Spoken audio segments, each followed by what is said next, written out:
fishing, like some humans, and you get to see the connection of how all of those things are linked together. And so, that's how I became very active because I realized that we have been disadvantaged in our country following a conservation model that really is not about empowering the citizens, but more just benefiting a very small group of individuals.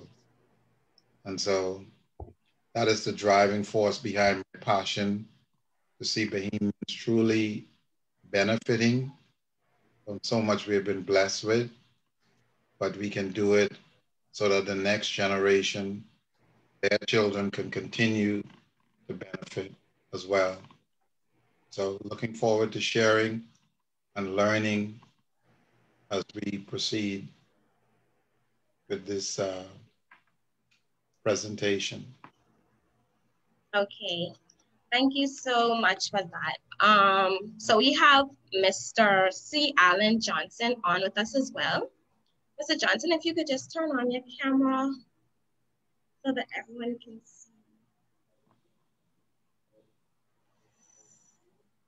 Looks like he's having some difficulties. Okay, so we also have Jeremy Rule.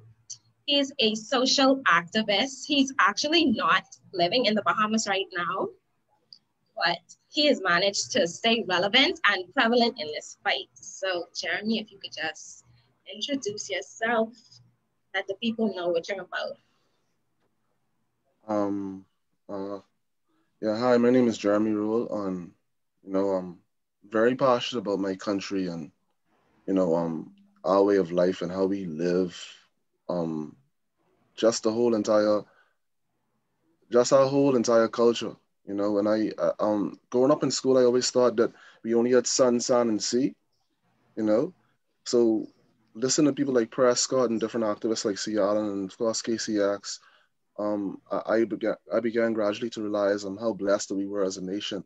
But then, question always arise, like, why weren't we taking advantage of it? And, we always had certain things in place and certain systems that were stopping us. And, it just came to a whole big premonition that, the system was in place to stop the growth of Bahamians mentally, and spiritually as well. All of that. So, yeah, that's where I stand on this. Right. So looks like C. Allen got his camera and stuff working. Nice to have you with us, Mr. Johnson. Thank you. Good thing I know what I'm doing to get a run, get a backup. Yeah. So we know you're the tech person, so I was about to say, Ashley, if the tech guru can't figure it out, we all in trouble. Right? Yeah. Right? But okay, glad to have you on, Mr. Johnson. If you could just give the people a brief introduction on like where you stand and your background. Hi, I'm C. Allen Johnson. I'm known as a social, community, political, civic, environmental fighter, activist, whatever they want to define it as. I am there's a lot of nationalists in the country. I am identified as an extreme nationalist. Okay, and what do you mean by that? Well, nationalists look to preserve the Bahamas. I am under the Melchizedek environmentalists or nationalists, I should say. And as you know, Melchizedek, when he advised Abraham not only went to get what was taken from him, but he also got the increase. And so I am I am that type of nationalist. I believe in preserving every aspect of the Bahamas, both the tangible, the intangible, both the physical and the intellectual benefits of all Bahamians. What do I mean by that? A lot of individuals, I live in a digital world, a lot of individuals may not understand that everything that exists today is digitized. Every plant, every animal, every resource, even every person, even the sicknesses in the Bahamas has a digital signature into intellectual property value. So we hear about this BRCA genes that causes cancer in the Bahamas. Believe it or not, that BRCA gene is worth billions of dollars if it is used in the development for a cancer cure. And so this is the type of nationalist I am, knowing the full aspect of exactly what it is the Bahamas is and what is it we possess. And I use the word known and unknown because every single day in the Bahamas, we are beginning to find new things as the world is beginning to discover. And for those who don't know, our exclusive economic zone going out 200 miles may have trillions of dollars of undiscovered creatures, undiscovered resources, undiscovered, whatever it is that's there. No one knows because, we know more about space than we know about the oceans. And so we have to begin to recognize us being one of the most wonderfully, intrinsically blessed place in the whole world, that we could very easily, if we take time to count it, could go to as many as 30 different resources. And I know a lot of people may put emphasis on the aragonite, and it's good for them to see and understand that. But I want them to understand that the intangible value, whether it is in the aragonite, whether it is in the water, whether it is in the plants that we have, whether it is in the location, because believe it or not, location is a digital asset. And as you know, if you look at the Fortune 100 companies, you'll see that almost every company in the Fortune 100 list utilizes data. And so when you convert what we have into data, I would challenge anyone in the world to deny that the Bahamas is not a multi-trillion-dollar environment. In fact, let me authenticate that before I pause. In December of 2018, the former Deputy Prime Minister, appearing on a show with Lester Cox, when challenged concerning the national debt, retorted, pushed back by simply saying, we should stop looking at the national debt when you consider that the Bahamas is worth trillions of dollars. On September 4th of this year, the former Minister of Finance, Shivago Line, and the other person I was talking about is Mr. Brent Simonet, who retorted that the Bahamas is worth trillions of dollars. And Agua Line, the former junior Minister of Finance, on September 4th of this year on his show, Z Live, also stated that the value of the Bahamas is in the trillions of dollars. Yes, I agree. And this is why I always say that Bahamian debt in the Bahamian economy is an illusion. Because when you consider the resources that we have, the resources that are known, and the plethora of resources that are unknown, it's like, I wouldn't even say trillion. What's bigger than trillion? No, multi-trillion. Multi-trillion, like, that is an illusion. Every Bahamian, we don't have to Google that, but I don't know where you lost me, right? But let me just repeat what I said about the former Deputy Prime Minister, who should know. The former Deputy Prime Minister Mr. Brent Simonet made the statement in December 2018 that the value of the Bahamian assets is in the trillions of dollars. And that's December 2018. In September of this year, Mr. Shivago Line, the former junior Minister of Finance, with years of cabinet experience where this information lies, also said that the value is in the trillions of dollars. The commission that studies the blue economy also puts the value of the Bahamas location and also its seabeds and resources in the trillions of dollars. The problem is we've never had a conversation in context. And so now, new digital global economy. And for people who may not know, I am 57 years old, and I've been in the technology business for 41 of those 57 years. I was there when we were using punch cards, and before monitors had screens. So I watched the evolution of technology, and I've watched the development of data, and I've explained it for a number of years. And it's only today, a decade later, people are beginning to understand what I meant by the word DATA. And so let no one fools you. And so just to use as an example, in 1972, when we first recognized that we had aragonite, it was said by Ocean Key alone, we had $15 billion, and that was in today's value, a value of, I think, $15 or $25 billion value.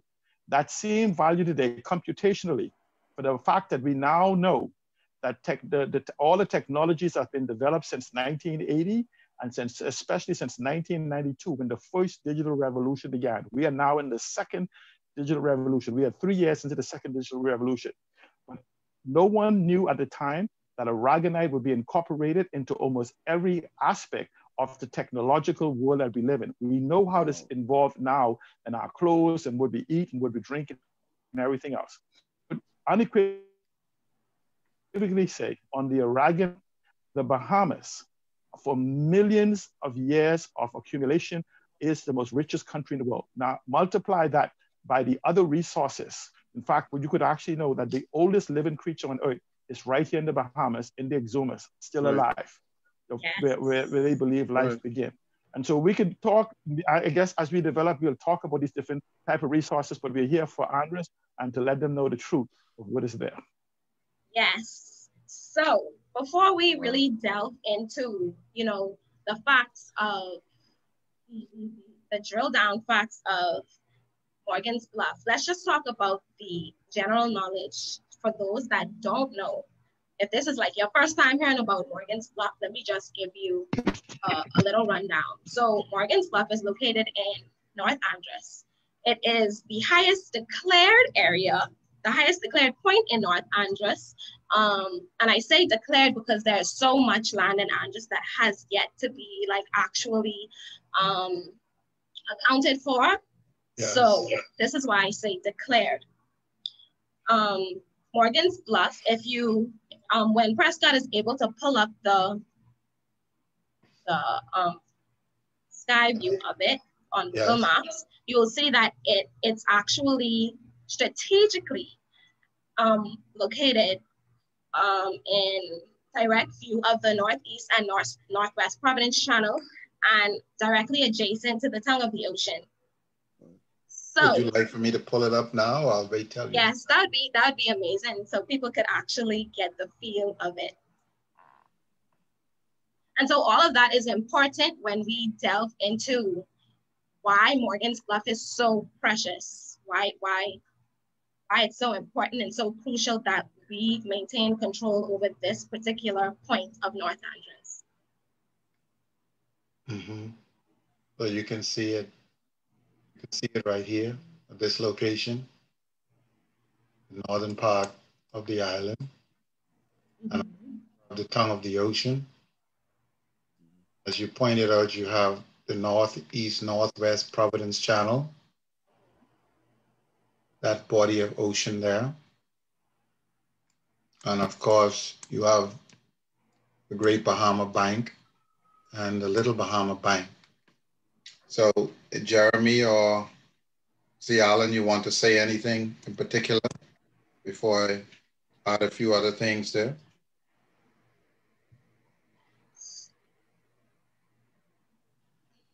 C. Allen, you can hear me? Yes, I can. I'm saying if you wanted to point out anything in particular. Well, I'd like to point out that right. If you look at the oh, sorry. Go ahead, C. Allen. No, if you move your mouse up a little, let's just first to understand the tongue of the ocean is considered the world's deepest natural harbor, okay? It is almost a mile deep. And in fact, this is one of the reasons why we have the US base there where they do their studies. And so essentially, what you now have is access to a harbor that can accommodate ships that is yet to be built, post-Panamax. And so essentially, imagine that you have an exchange point for the world's largest harbor. And if you zoom out, you'll be able to see the access to the place where 80% of the cargo is taken into the east coast of the United States. And it gives you almost a direct access through that whole point. You want me to go into this? Into Florida. Okay, into Florida. Okay. So we're gonna go into Florida first. Let me see if you go just for the whole of, I want to see the whole of east coast of the United States. Okay. There we go. That is where. Right, that whole east coast of the United States is all the way up to Canada, and including Canada, is where that harbor would service. Because essentially, you could have a ship that with a draft, an unlimited draft. Just imagine that you could have a ship almost a quarter of a mile deep into the ocean, just a whole new design ship, who can come into this harbor and offload to smaller boats. So a trip coming now from the UK or Asia of those particular area could literally carry the cargo of multiple ships in one ship, come into that harbor without any further dredging of any Bahamian waters for the channel, and at the same time unload to hundreds of smaller ships, because all they will do is take it off the bigger ship, unload it to the smaller ship, and they'll be dispersed to the East Coast and through the Panama Canal, through the new canal that's being built by China to actually take it to the rest of the world. So basically, what you have there is a potential for a harbor that is worth billions, if not trillions of dollars per year. That's big. Now, here's the issue. For what is called a sustainable access to that harbor, if you go back to that harbor, it will require you to probably move a few billion dollars worth of aragonite. Which one of the harbors you're looking at? The Morgan Bluff. Okay. Right, Morgan, right. And so essentially what happens there is you'll be moving, you have to continuously move aragonite, continuously. So in essence, you have an almost a continuous supply of aragonite because you can't stop the water all being washed in. So you'll have to continuously keep it clean and maintained. So whoever has a lease for that seabed will also most likely have potentially the lease for billions of tons of aragonite that will continuously show up there. And so do not let anyone say anything other than the fact that that Morgan's Bluff is an environment that is now possible, because we now know of technologies that exist that can actually blockhead that to actually preserve the environmental aspect of utilizing it as one of the world's most magnificent harbors in the world. And so I honestly believe that somebody have already spent hundreds of thousands of dollars to study that particular area. And I would say by trick or by whatever means, there must be to get their hands on this. This is not something that has just came up. This is something that has always been a target of the individuals in and outside of this country, recognizing its potential. Clearly, you know the potential because you have the U.S. Base there that you never see in any of their submarines going in and out. And it's a protected, secure type harbor. And so even if a hurricane or something else was to happen, you would still be in a nicely protected environment. And so when we begin to hear, and just let me interject here, I want people to understand that particular area. It has been said by professionals, I want people to Google it. The next world war will be fought for water. Google it, don't take my word of it. This is for decades, it is said. The next world war will be fought for water. The question then what the individual have to ask, why would you go into that particular area to mine and destroy the largest water table in the Caribbean outside of the United States? And it makes absolutely no economic sense. And one will have to begin to question what is exactly happening.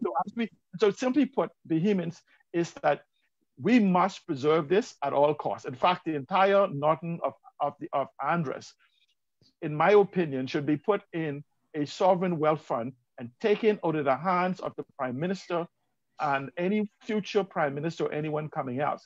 And so as we develop this conversation, we can begin to understand exactly the value of that statement. In fact, I would tell those listening now and in the future, I invite you to demand any and all resources in the Bahamas be put in a sovereign wealth fund. Let nobody fool you.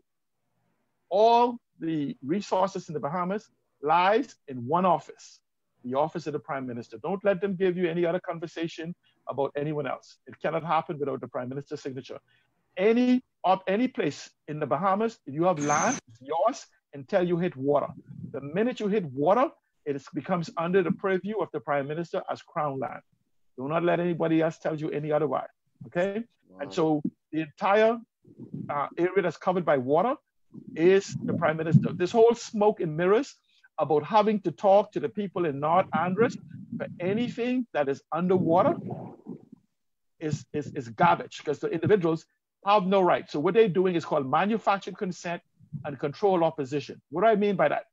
They will have Bahamians believe that only the individuals in North Andros has the right to tell you about an asset that is owned by all Bahamians. What they said there? So they said, let's control who oppose us by saying anybody else in the Bahamas, you have nothing to say about your asset. And so they manufactured consent among that small group of people, because they say it's easy to convince a small group of people, but it's almost impossible to fool all of us. And so essentially, that's where the manufactured consent and control opposition, and they've been doing this across the Bahamas. That's why when they go into Eleuthera, we have been talking to the Eleutherians about this harbor. All right. It's our harbor. So yeah, tropical storm traveling. Saying is that. Yeah. All right. All right. Mute it. So essentially, what happens then is that this whole concept that they keep selling Bahamians, that the Bahamas is collectively owned by all of us. But when they want to take something away from us, they say we only need consent of the few. And so we must change that conversation. We must change that dialogue as to separation. They want to divide and conquer. And so we must come together to understand that the entire archipelago of the Bahamas, including the 200-mile economic zone, belongs to any and all Bahamians now and well in the future. And so we must now move to preserve what is left and look at a possibility of reclaiming what has been taken from us. Thank you. Yes. So I have a question in terms of, because I have no doubt that all of the resources, known and unknown, will be surrendered to the Bahamian people. But when this happens, let's start to talk about how we as Bahamians can now actually turn these resources into sustainable industries. How do we monetize these industries sustainably? And I say sustainably because we have to be able to monetize while maintaining the maintaining the ecological integrity of these resources. Well, let me just go on. Anybody want to go first? Go ahead. No, you go on. I'm gonna share after you're done. Okay. Let me about the port. Right. Let me explain to you how monetization happens of resources. There's something also known in the world as futures. Let's use the oil that we're having this conversation on right now. The world has at least another 50 to 100 year supply of oil. So the question is, how is the Bahamas is going to enter the oil market? Are we going to become part of OPEC? Nobody's discovered that, because OPEC controls when, who pump and who do whatever. And Trinidad can tell you one time they declared themselves independent, they almost choked on their oil when OPEC ships and other things refused to come to port and carry it. So we have to then begin to question, so why are we digging? Can you imagine that, let's use the sand oils of Canada. When they discovered the sand oil of Canada, the technology did not exist for them to extract it. Decades later, the technology evolved to a point Canada was able to begin to extract the sand oils and become one of the world's major producers of oil. And so I say to you that we have enough trillions of dollars of resources that we don't need to risk any type of oil digging, any type of oil exploration, because there is technology that's more advanced than the amateurs that we have in the country that's digging, or we can wait till it's developed, because we could exploit so much more. Tell me where are we going to spend a few $100 billion before we need to get to the oil? So we can use technology, and we can do like the United States does. We don't pay. The United States actually have bidding. You bid for the right to look for oil, and when you find it, you then negotiate on what you will pay for it.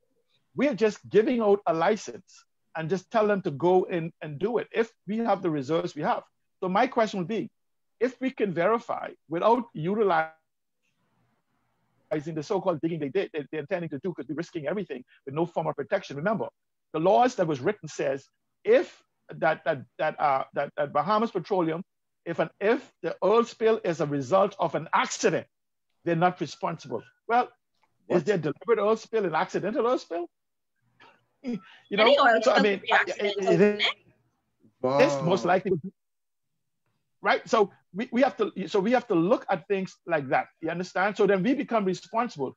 Where are we going to get? If we can't get the $1 billion to pay our bills now, Where are we going to get the multi-billion dollars to clean up any oil spill that will destroy our environment and drift to Florida and other places, who will then also take lawsuit against us for the damages done to whatever, to their environment? So I say there's something called futures. We can later come to the technology for exploration. And if we find oil, we need not take nothing or little to the ground. We can simply look at the production of oil well into the future and sell the rights of access to that oil for billions of dollars today. And still, when the oil goes up, as it begins to reduce in quantity, ours will go up in value. So we need not drill for that. But when you begin to look at the exploitation of oil, I hear the conversation, which again is intellectually dishonest. And most people who have this argument is doing nothing more than intellectual masturbation in the front of the public. In fact, when I hear them, I feel dirty and have to go take a shower. Because when they say that we must have the money to mine it, that we must have the money to invest in it, no, that's not how business works. And I can understand now why the businesses that they manage and involve with has not evolved.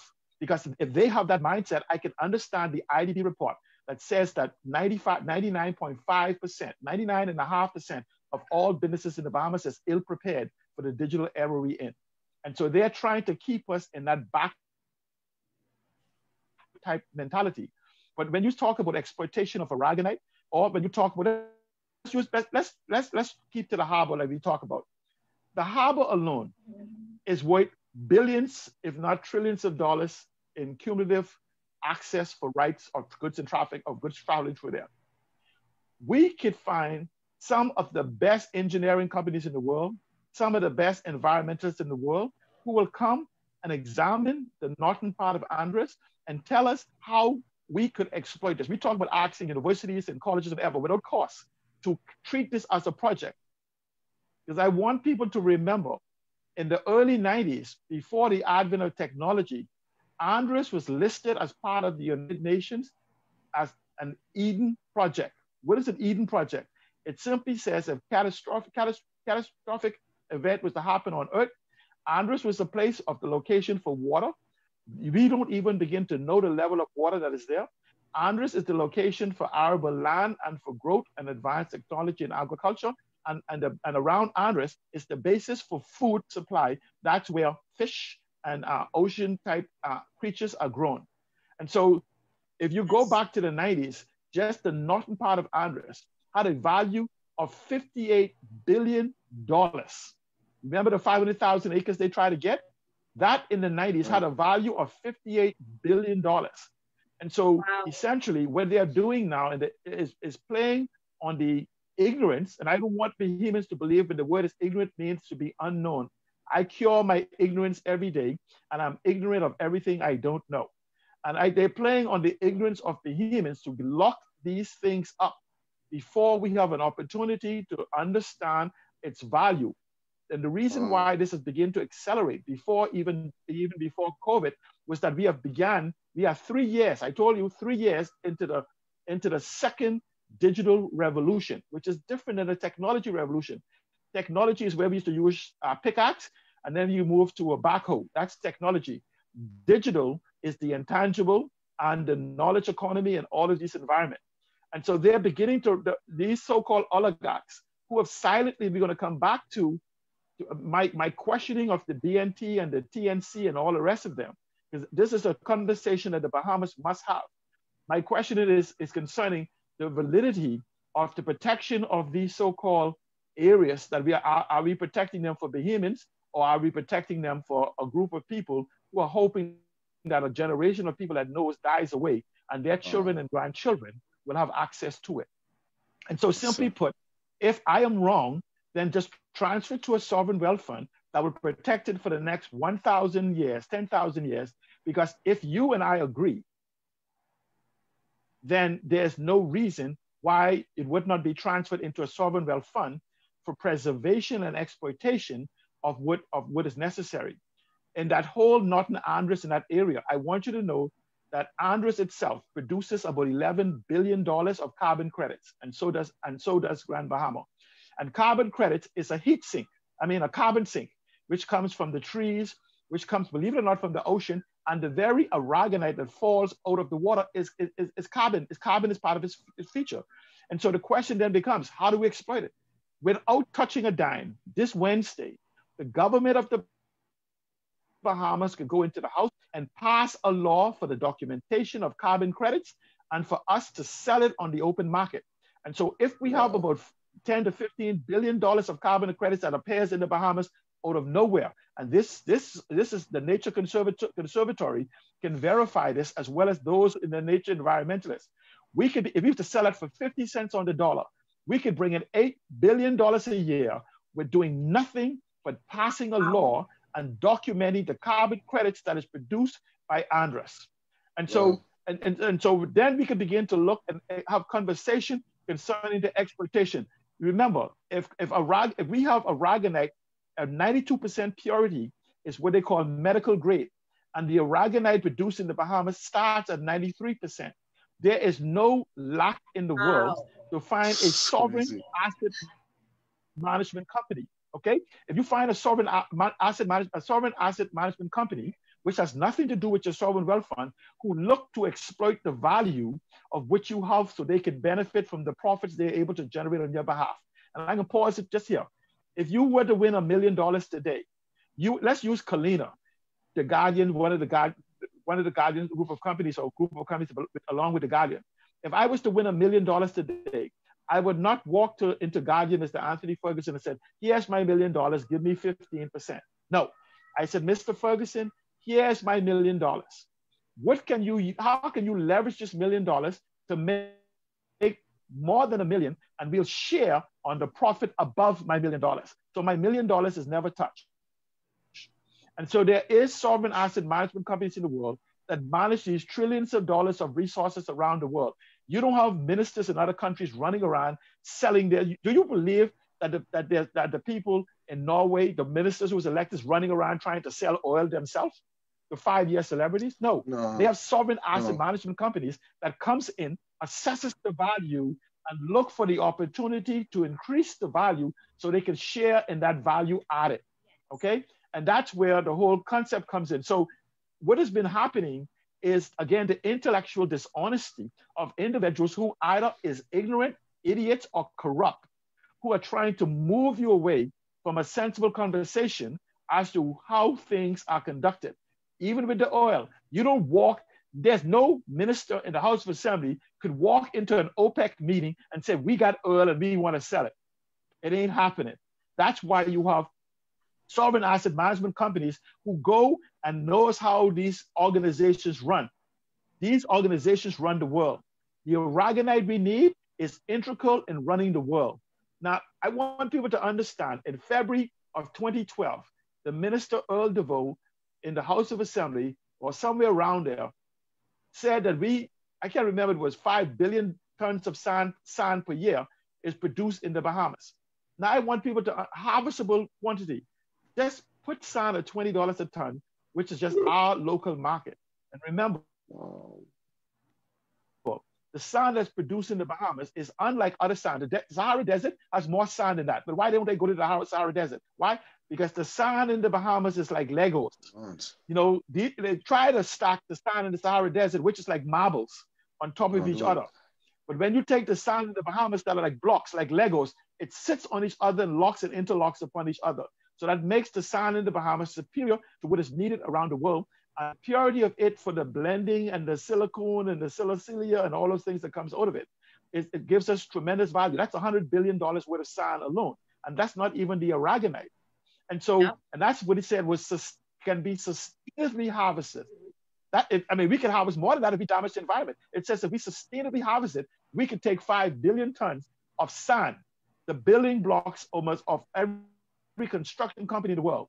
So when you combine the sand, the aragonite, the calcium carbonates, as well as the calcites and other things in the Bahamas, they are worth in the billions and trillions of dollars that we could just exploit. And I can pause again for you, Prescott. If you go to the caves of Abaco and Grand Bahama, I want people to Google crystal caves of the Bahamas, National Geographic team here. And you see those caves, they look like somebody could walk in there, that's all underwater, the water's so clear. These are multi-millions of dollars a year of development with animals and that's still alive today that no one has ever seen before. But the National Geographical organization and other organizations tried to put a value on it, and the calculator went blank because they said it's so valuable, you cannot measure the value. National Geographic, they put that there. So don't let any behemoths, I want any behemoths to be confused. That when you begin to look at each of our aragonite, this whole idea of behemoths can't exploit it. Understand it. If I own a mango tree, I don't need to know how to make mango jam. I'll buy the expertise that is needed to make the mango jam. Exactly. So please don't say, well, what behemoths makes sense. The first step is all we have to do is to do what? You know, we only need to supply the raw product. Right. Understand it. You can't negotiate for the use of something unless you could authenticate its ownership. And so the prime minister who can delay and do whatever. And so what we need to do is remove all resources in this country, known and unknown, tangible and intangible, out of the office of the prime minister and put it into a sovereign wealth fund vehicle, not the garbage they give us in law, into a real sovereign fund that is nothing more than a box to hold it. It's the sovereign asset management company that exploits those resources in tandem, and a host of other companies that invests the monies that come from it. But there is no country in the world who could authenticate the value that the Bahamas has. And that's from airspace, geolocation, and the resources. The value in the Bahamas, we use the word trillions of dollars. I put to you, if you cumulatively add up all the assets we have, there is no number to define it. The number to define the value of the Bahamas have yet to be developed. Wow. Wow, see, Alan, such a wealth of knowledge. Yeah, I mean, I just love to listen to you speak. Tell me about it. I get lost in information, man. Wow. Yes. So, in terms of, Prescott, in terms of Morgan's Bluff, let's talk a little bit about that freshwater lens and how crucial that is to the sustainability of life itself in the Bahamas. Your mic is muted. My apologies. Thank you. Yeah, that's very important. I'll speak about that. I want Bahamians to be very clear on the significance of this port and what is happening presently as it relates to this port. I looked into the newspaper, and the headlines speak of Porter's Key going out to accept open bids to control Porter's Key. And if you notice, recently we went through a similar exercise when it came to Prince George Dock. So persons will hear a lot of talk about Morgan's Bluff, and even among Androsians, there's a lot of deliberate confusion. Like, what is this hype about this particular port? And so all of the things Alan was sharing is very important. And persons will come right back and try to discredit it because they'll get the impression that, this thing can happen any and everywhere. And so I want persons in the country to be very clear as to how this particular real estate or geography impacts present and future generations, as he pointed out. So first of all, the ocean only comes in two places close to the land in Andros. And one would be, you see all of the dark areas, the tongue of the ocean, as C. Allen spoke about, and of course, very shallow water here. And running along here is the largest reef system unbroken 140 miles of barrier reef. So when you go to South Andros, and this area is called Driggs Hill, you see the dark area, the deep ocean comes in close to Driggs Hill. And Yes.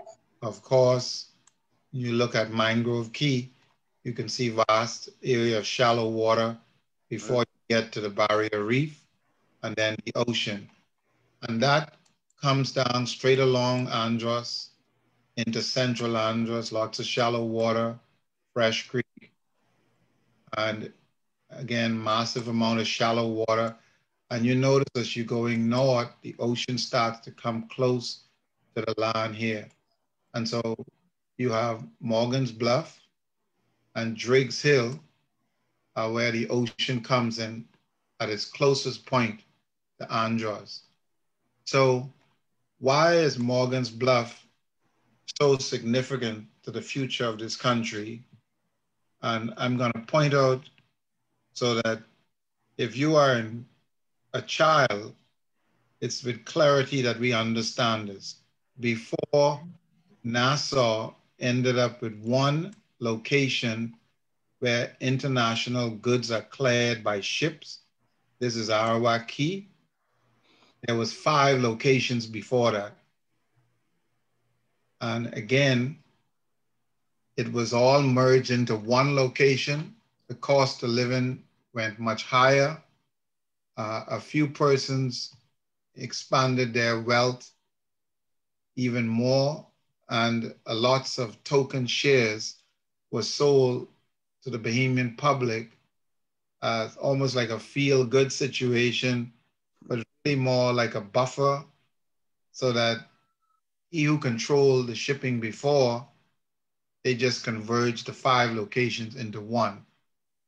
Now, what I find interesting about that is they end up having the government to agree to this structure that says you cannot build another port within 22 miles of this location. Of Nassau is 21 miles in length and 7 miles wide, which means you have about 70% of the population living there, and they literally put the population in a economic prison. Dirty, man. Wow. It's dirty. Yes. Really dirty. And so Wow. the only geographical location that can break, you know, it's not just the shipping, as bad as that is, you have those who control the imports of the food. They are the principal controllers of the port. Prescott, Yep. I have a on. question. I have a question Yes. on the same people who are doing this in Nassau, the same ones proposing the deal in Morgan's Bluff, right? Yes, and I know we're going to talk about, you know, the freshwater lands and all that, because you would hear about a proposal by members of the Simonette family, but I don't want us to just, I'm giving you the whole picture that there's lots of players involved in this situation. And that is why Bahamians have to pay attention to it, because if it does not end up that this port is truly, as C. Allen pointed out, in the hands and control of the citizens of this country, your great, great, great grandchildren unborn will pay the price for it. So I don't want us to just be focusing on whether it's the Simonettes or the Smiths or the Johnsons, because there's a lot of players who are hiding behind the scenes. So I'm going to get through it now. So right. So Jeremy, let him go through the whole presentation, yes, because it doesn't matter who commits the rape. If those yes, if you have 4 guys holding the hands of each, one hand each and one leg each, they are just as culpable as the one committing the rape. But just let him yes. finish. So I want to show you here so that it's very clear. First of all, that was treasonous to give such an exclusive arrangement to those who control the economy for generations. They are the merchant elite. And so therefore, the cost of living went up for every citizens. And you basically created a totally unfair monopoly. So now the only geographical location that can break that monopoly is Morgan's Bluff is 41 miles outside of that 22-mile zone.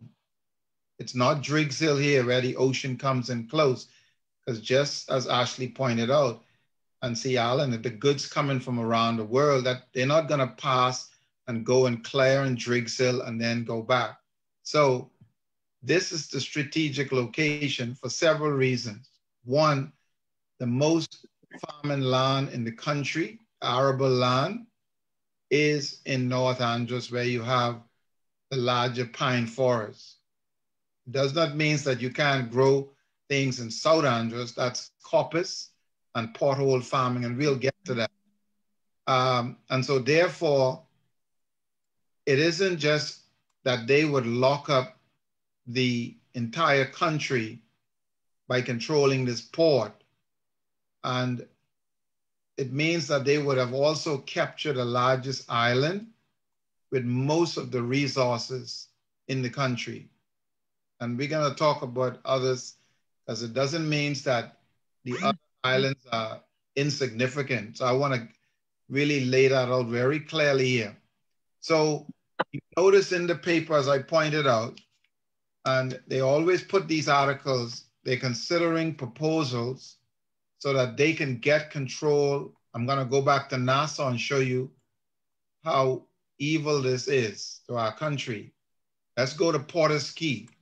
They now, and I spoke about these things years because I know how they operate and I could see it coming. All of the mail boats in our country, you could see here, this is Porter's Key. The mail boats that connect all of the family islands in the Bahamas are from that geographical location, which means the boats then go to Eleuthera, they go to Cat Island, they go down to Long Island, Crooked Island, Auckland. But what it means is seeing that the merchant elite who have locked up a single port on this island, they know that the only thing that can break that is goods can clear here at Morgan's Bluff. Then it means that those mail boats that connect the rest of the Bahamas, they don't have to clear items through this Arawak port. So if they capture Morgan's Bluff and they capture Porter's Key, they would have captured the entire Bahamas, because it means that there's no way for you to bring anything in the country around their control. So even as you develop and feed yourself in Andros, through BAMSI and farmers who are going to grow things in different parts, everything would still be controlled by those who have exclusive control over the port. Everything has to come in and out of the port. And what that means is any chance for future generations to be able to compete with those who have these exclusive monopolies, and made sure that we never got antitrust laws bill come to Parliament. And I want to share this with Bahamians so that you're very clear on this, because I can speak publicly about these things. Like Alan and others, we've all had, historical backgrounds. I remember getting the Prime Minister on the phone, the former Prime Minister, with the CEO of Procter & Gamble. And the records are there to show these things so persons can verify I'm not just talking hot air. CEO of Johnson & Johnson, Procter & Gamble, I fished them for years, and I went on a fishing trip with them to Auckland. We flew down to Auckland and we stayed at Gray's Point Lodge. And I asked them, I said, well, why is it seems like the same few persons control everything that we import in the country? So he said to me, they looked at each other and he said, well, Prescott, this not only borders us about the Bahamas. He said the whole Caribbean region finds itself in this predicament, because as you come out of colonialism to the present structure that we have, which is still a form of colonialism, it means that those particular families became exclusive distributors for the entire country. So if you want to buy your Joy dishwashing liquid, your Omo, your Tide, whatever it is, he said, but we cannot get into your internal affairs. He says the government would have to draft bills like you have in the United States, that if you are a distributor in Georgia, you do not control Alabama, you do not control Mississippi, you do not control Tennessee, and goes on. Except from Nassau, and that's why this issue of the port is so important. From this particular port that they have already locked up under one exclusive arrangement, and then the only threat to that is Morgan's Bluff. They capture that, they capture Porter's Key, then it does not matter the thousands of Bahamians who are in universities and all of this energy to contribute to their country. You would have an entire nation that has been captured. And so I want to share with you. So, Prescott, go on. I'm going to finish here. Prescott, quick question. Just to clarify. So by captured, you mean that the economy of the Bahamas would now be at the hands of these oligarch families. They control the economy. They control our domestic economy. They will control everything, because he who controls your ports, and that's why this is so, I want Bahamians, this particular issue cannot be politicized. It has to be something, as you pointed out, is we have these type of forums, we take the tough questions, and of course, you know, some of their interests are listening to you right now, I can tell you. So they're tuned in and they're listening to this, and they're welcome to refute anything that I'm saying. But because I have the historical background, I've been to cabinet and did the presentations, I've gotten the Prime Minister on the line with these individuals. I can call their names. The former Secretary of the US Treasury, who bailed out the US economy, $700 billion. I had him on the line with cabinet ministers. That's Henry Paulson. And so I was very enthusiastic to share these things so that we would make our country better for Bahamians, and only to find out, and you know, that the path of corruption and cronyism and self-interest was chosen over the greater good. Now, I want to share with you about, Alan pointed out something very important. I attended a global fishing conference that dealt with the Gulf and Caribbean Fisheries Institute, okay? And the Environmental Defense Fund was a part of it. I want Bahamians to be very clear on this here, because people can make statements and you might hear Alan say certain things and I'm saying it, or you or Jared, and it sounds like an exaggeration if you don't know where you stand.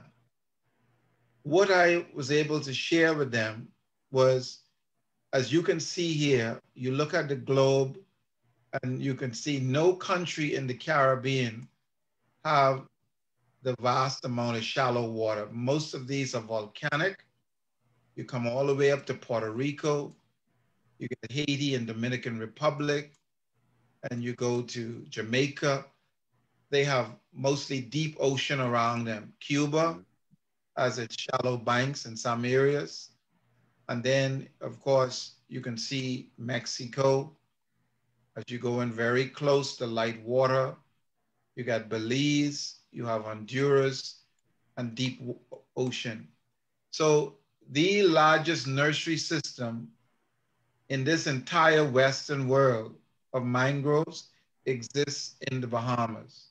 So not only for the Caribbean, but the entire Western world and Gulf area. Also, the largest flats, bonefish population on Earth, not just this Western world, but if you spin the globe and you go all around from Africa to Australia, it's the Bahamas. And so these things put us in a global position, which means generations unborn. Once we structure our economy properly and monetize these things, as you pointed out, and that's why the issue of this port is so critical to that. And so these things cannot just be, used to distract us along party lines. Humans have to focus on this issue and not just see it as this is a North Andros issue. This is an Andros issue. This is an issue that impacts the entire Bahamas. Now the issue of mining and the fresh water. This is the island with the largest freshwater supply for the country. There are only 4 islands in the Bahamas that have pine forests. That is New Providence and Abaco and Grand Bahama and Andros. This island of Grand Bahama has the 2nd largest supply from the nursery system of mangroves to the freshwater lands, because it lies east and west. If Grand Bahama was like Eleuthera, it would not have 1/10 the rainfall.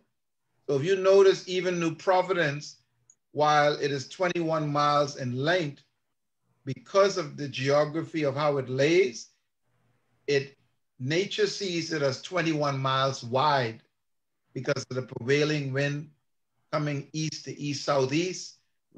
Notice the pine forest in New Providence is to the west, where you have the highest rainfall.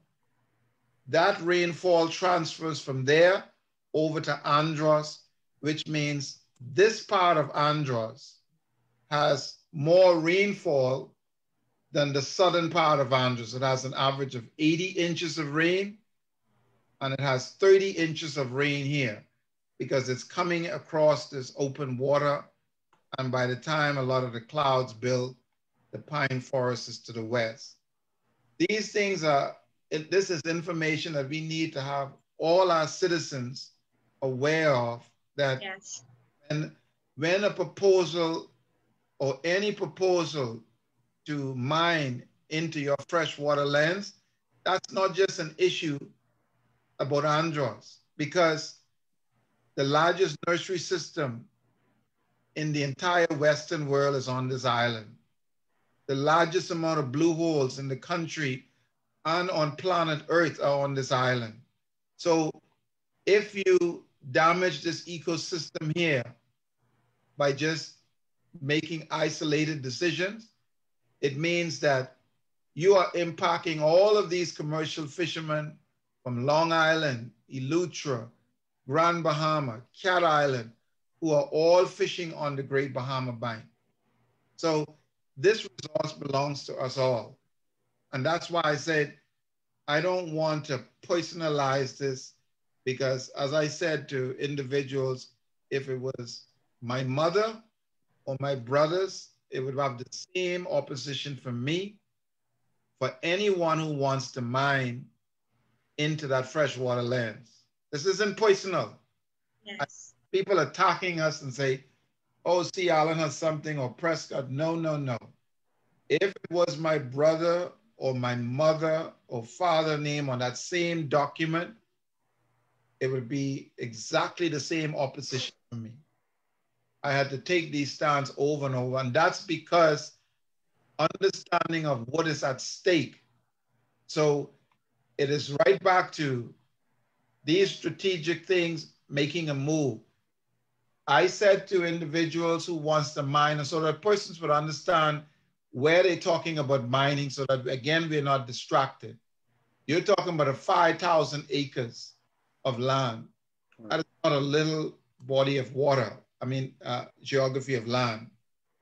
5,000 acres of land, and that particular land is pine forest, and that is your existing well fields. Now, I know persons will say, oh, the well fields had salt water intrusion. just like Grand Bahama. These are natural things that happen. You can have a hurricane come every 50 or 100 years and bring salt water into the fresh water, into the limestone. The limestone is a great filter. And I'll give you an example how important that is to the forest. I remember we had a hurricane, and I'm sure persons here could remember it. It didn't have much rain, but it had a lot of salt in it, and everything looked like it was burnt. This may be 8 years ago. And we never had an abundance of fruits following that period where the salt was injected all through the forests and such and such. And so nature has a way of taking care of its environment beyond many of our understanding. So for anyone who tells you that these well fields, that it was, had an injection of salt water from Matthew, it's foolishness, because if you go over a 500-year period, as the water flows from, depending on the direction of the hurricane, all this wetland here absorbs it. It comes in to the interior. And of course, the limestone does its recharging over year after year with your rainfall and so forth. So, I will just stop there for now so that persons would, and I'm going to end with this, back to the port. Morgan's Bluff is the most strategic piece of real estate in our country when it comes to future generations, because this land was protected. I want to be clear, no politics here. Those families who control the economy, who were very abusive to the majority of our citizens, they were locked out of Andros in 1967 when we got majority rule. Those were people like Clarence Bain and others who spent a lot of years in the United States, became very active in the civil rights struggle. And when we got majority rule, they changed the land policy. So it meant that the island that have almost 50% of the land for the Bahamas, they could not come into this place. They abused the economy in Nassau. And if you think I'm joking, look 50 years later and see who are still the controlling distributors, the same small group of individuals who have allowed a few cronies in to make sure that the system doesn't change. So what I find very troubling, that you will have Bahamians lobbying and say that, oh, they're Bahamians and you're trying to keep them out. If you notice in South Africa, the Bears for 200-300 years have oppressed the majority of the citizens in South Africa. They might be in Cape Town. Is it okay for you to just let them in Andros, where you see the same business practice? You go into Nassau, you don't see civic centers being built by these families who have billions of dollars. Yep. You see them going to the University of the Bahamas and giving an endowment of $100 million for the science and the research. You don't see, like you would go to Chicago or New York and you have these different, proper, the Kennedy Center, this Center for the Arts, such and such. And yet persons would come and tell you, yes, we want your limestone. We want your aragonite. And I'm going to end here, Ashley. If I am speaking foolishness, and then you go here to Grand Bahama and you say, in my research, they were mining for 74 years on Grand Bahama. Did they ever offer to the Grand Bahamian once for them to have ownership, to empower them? Did they ever offer once to empower the Grand Bahamians so that they won't lose their homes? They're able to educate their children properly. I'm not talking about a token scholarship here or there. So if you see the practice for 50 years, 70 years, and then all of a sudden, you're gonna let me or my family into Andros, where you can see the historical records of all the mining that took place in New Providence, the tens of billions of dollars that these individuals have earned, the 60 plus years of mining aragonite here. And then you look at 2020, and you say there's over 100 and some thousand Bahamians on the food program. And we do not have $1 in a sovereign wealth fund. So I will rest my case there, and I'm happy to take any questions. Okay, so Stop sharing, Alan or Jeremy or Ashley. Do you want to leave this up? Leave it up. I want you to leave it up for a moment. You could minimize it, but I want to read something here, right? And on the 23rd and 24th of February 2017 in the Vatican City, Pope Francis made a statement. He says, "I wonder if we are not on the path towards a great world war over water." He was talking about at a seminar on human rights and the rights to water. And if you go throughout the internet, and if you go to the New Scientist, the New York Times, and others, they would tell you that the world is on a path for war over water. So you would have to ask yourself, if the wars of the future will be fought over water and not oil, why would we want to destroy the largest freshwater lens in the region? One of the largest freshwater lenses in the region. So you have to ask, are they really after aragonite, or is this a play, or this is a play on something else?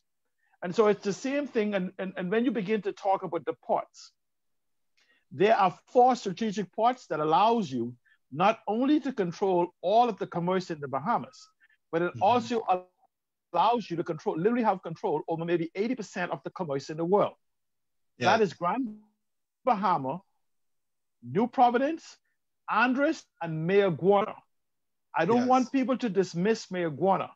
Yes. During the Cold War, when we were on the verge of the Third World War, Mayaguana was a strategic base for the United States Armed Forces, both nuclear submarines, as well as one of the longest airport in the region is still on Mayaguana, and one of the second longest is also on Grand Bahama. And so essentially, this is where you saw the Oban deal. Let me just give you a summary of the Oban deal. The Oban deal was a deal for which they had in the Oban deal, I think it's page 23 or 32, one of them, where they had a first right of refusal for all touches Crown land. So essentially, if the government wanted to sell or share any land in Grand Bahama, or if you wanted to sell your personal land, you, Oban, would have had the first right of refusal to touch it.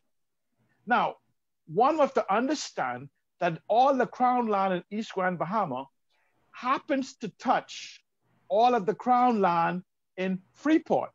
So in a matter of 20 years, had the Oban deal been successful, when the Hawksbill Creek Agreement expired, they would have had the first right of refusal of taking possession of that land that was originally granted, leased. Remember, it wasn't sold, was leased under the Crown land.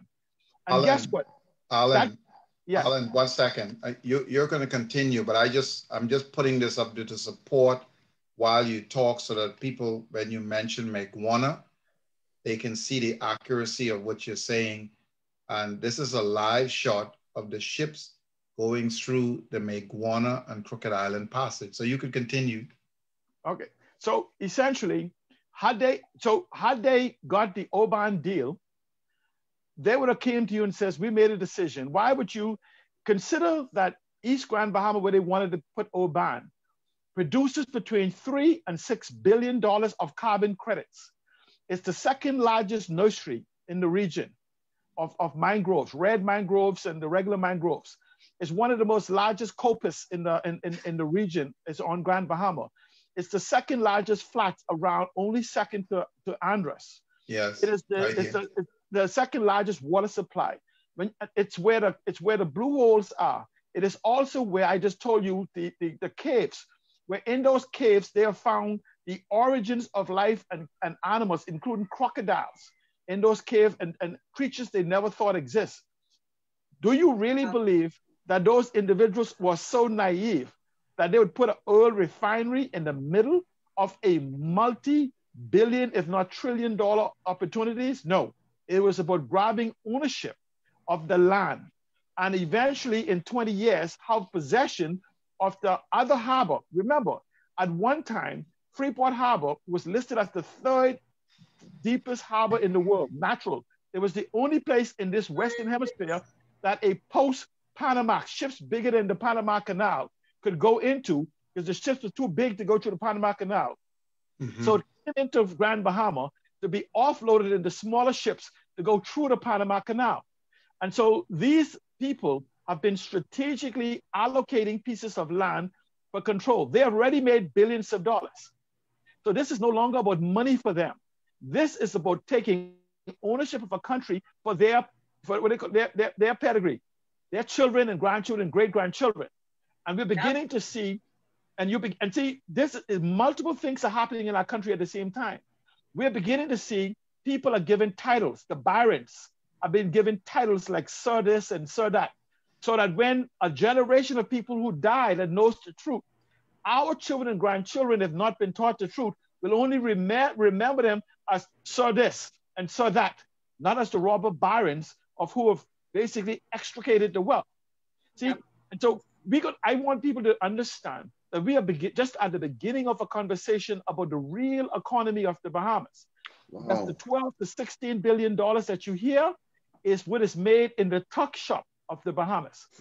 In the Bahamas alone, yes. In the Bahamas alone, if you go to the WTO site, over $3 trillion of trade happens within our country that we are totally unaware of.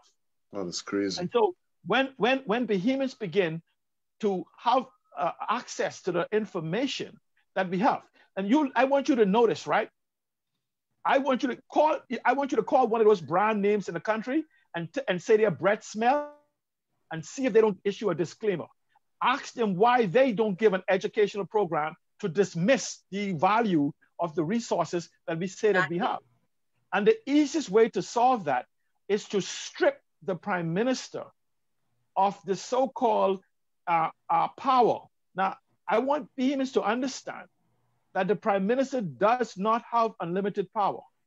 He sits in a cabinet. He may have the power to appoint and disappoint, but he sits in a cabinet.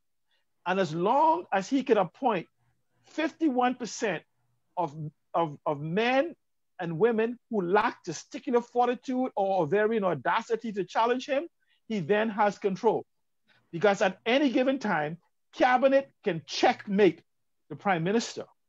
And so what he does also is in our structure, the House of Assembly, right? And they can pass a law next week limiting the amount of members who can serve as ministers.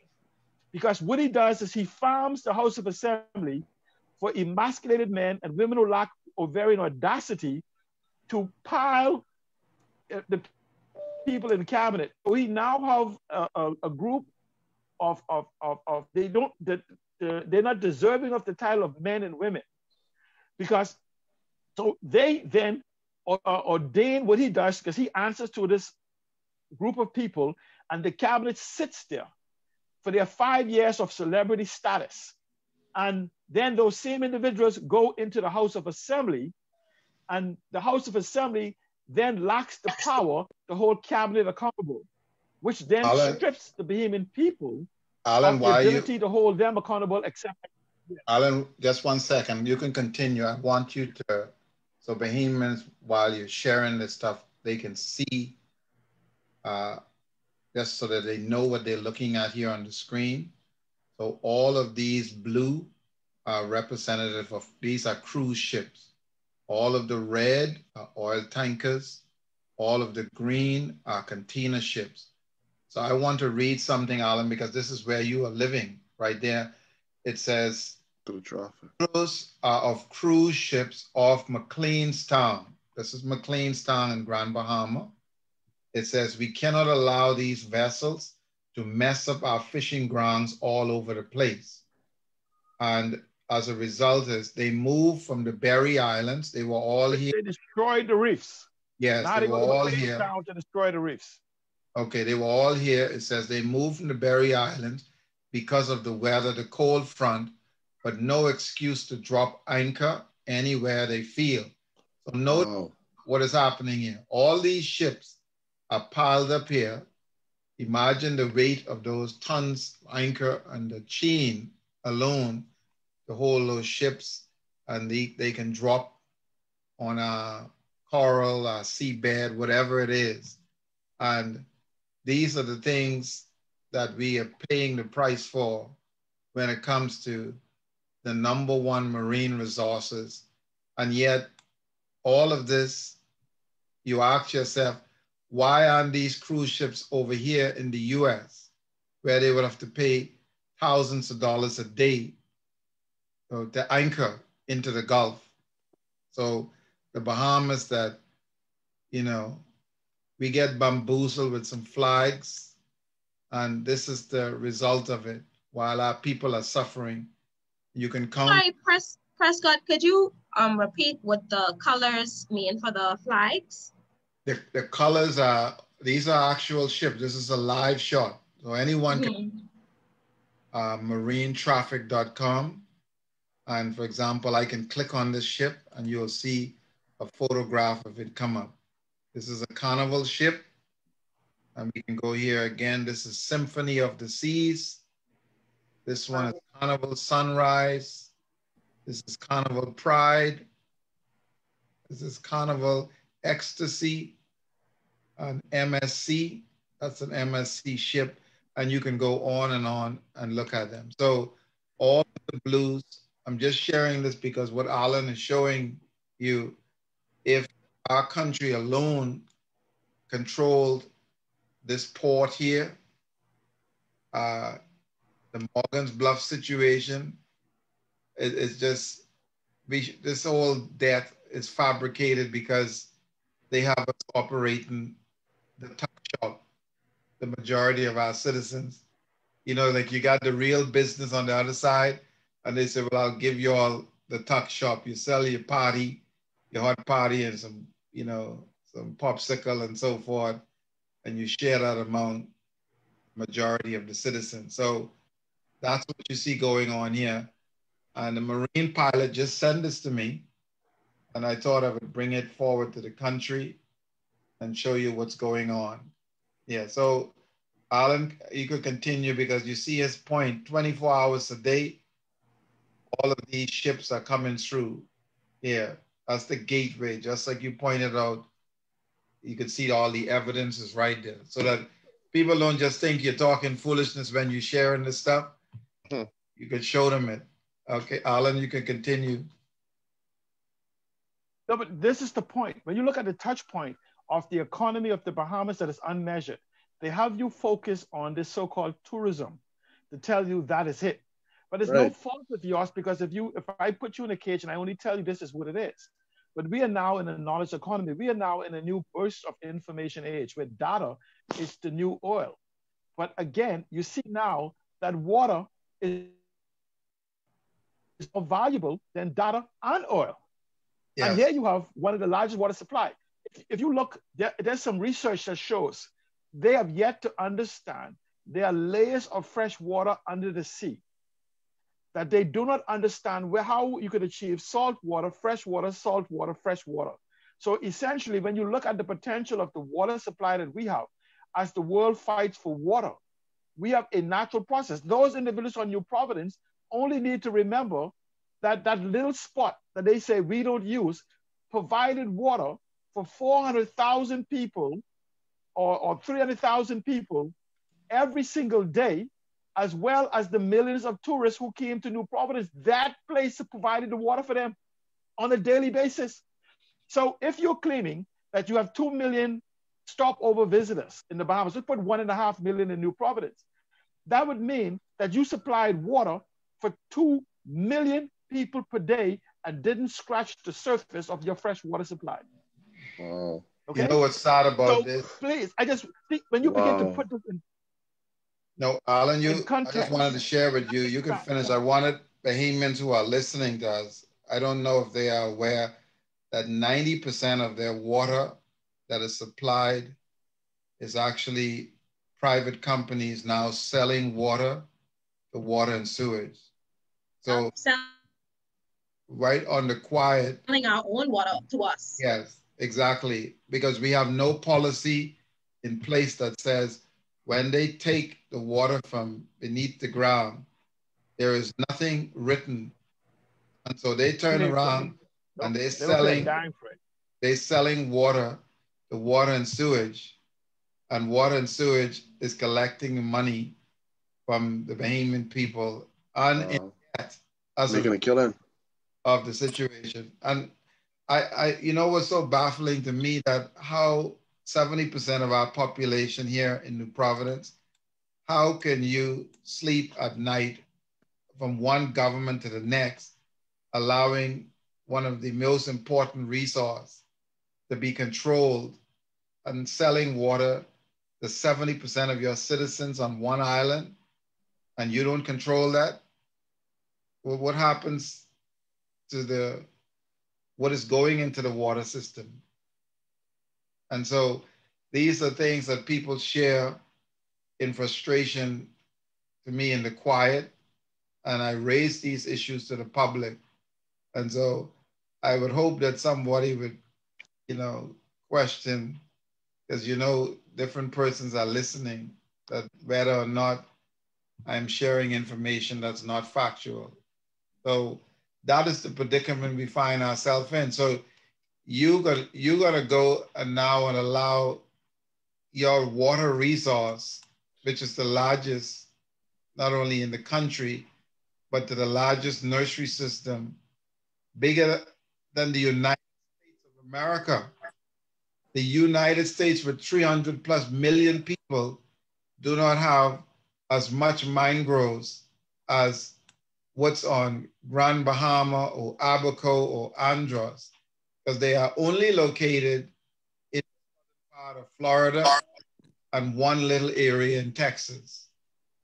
That's 300 and something million is their population. And yet the Bahamas have more of this resource than Cuba, the United States, Mexico, Belize, Jamaica, Turks and Caicos, Puerto Rico.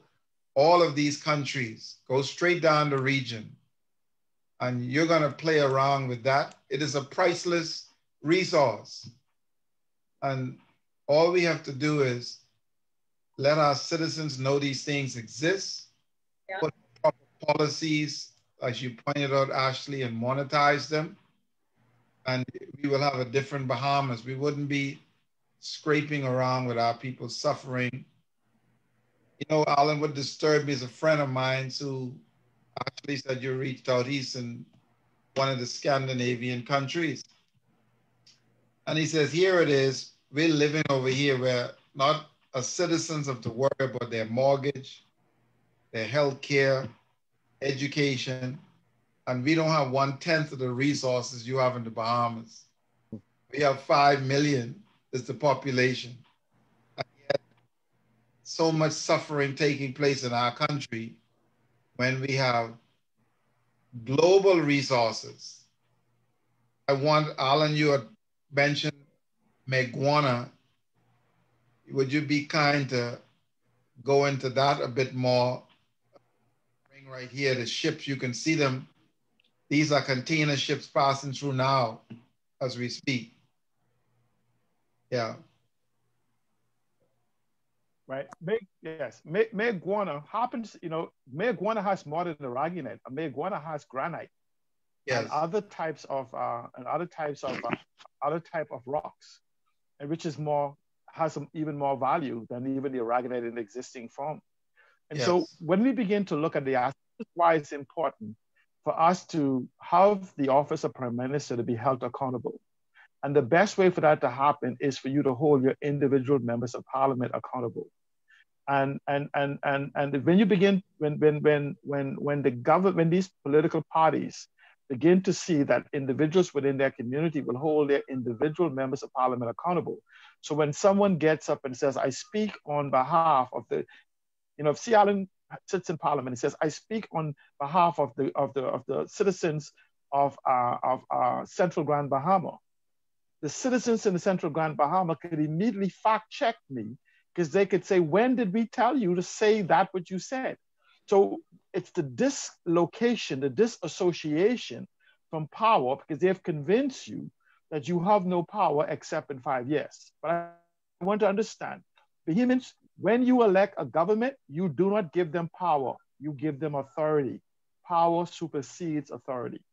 And you have the ability to take it back without an election by the virtue of accountability. But when you look at Mayor Guana, and you look at where we go back to Andros, when you look at the area surrounding the millions and millions of land, there are 500,000 acres. They were first originally. Now, I want you to understand a very good concept they did. Notice how they floated the 500,000 acres, and then they come back and says, well, we would like to just go with this little small project. It's a play. It's a play. It's a play, yeah. Yeah. See, what you do is you come to say this is unreasonable, then you come back and say, well, what about this little thing here? And just ask yourself, if water is more valuable than aragonite, and water is more valuable than oil, then why would you destroy the water to get the aragonite? What sense does that make? It's craziness. It's crazy. It makes absolutely no sense. And so we have to begin to question everything. Trust but verify. It's my simple mantra. Trust but verify. And so I'm saying to the Bahamian people, there is absolutely no need. Remember, I said to you in the 90s, the value of the arable land and the access to the fresh water in the 90s, before we know what we know today, and technology, you could take the advanced technology for agri-tech into not Andros right now, and make Andros a green, I think it's called a phyllic city, a green city that nature conservatories and people around the world would send the Bahamas billions of dollars to keep it that way. But here's the beauty about it. We talk about the obesity in the Bahamas. In that northern Andros right there where they're trying to destroy the water supply, utilizing agro-technology, we could actually change the diet of Bahamians with prices so low, they would be guilty in the store. They'll start looking around in the store, beginning to be thinking they're stealing the stuff, okay? Because the price will be so low for Bahamians. And so when you combine that with the fact that we have the third largest nursery in the world for fish, why is it then our grocery bill is so astronomical, and the very people that control the harvest is contributing to the health of our nation by virtue of importing inferior goods? It's almost as if though they are holding the treasure of the Bahamas, where we can almost go to what is called a primarily plant-based diet, and killing us with the stuff they import. And so we are so busy trying to live that we don't have the opportunity to thrive.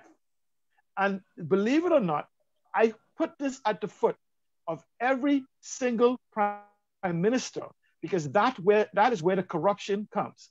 And the word corruption has more to do than what we think of theft and malfeasance. The word corrupt means unfit for its purpose.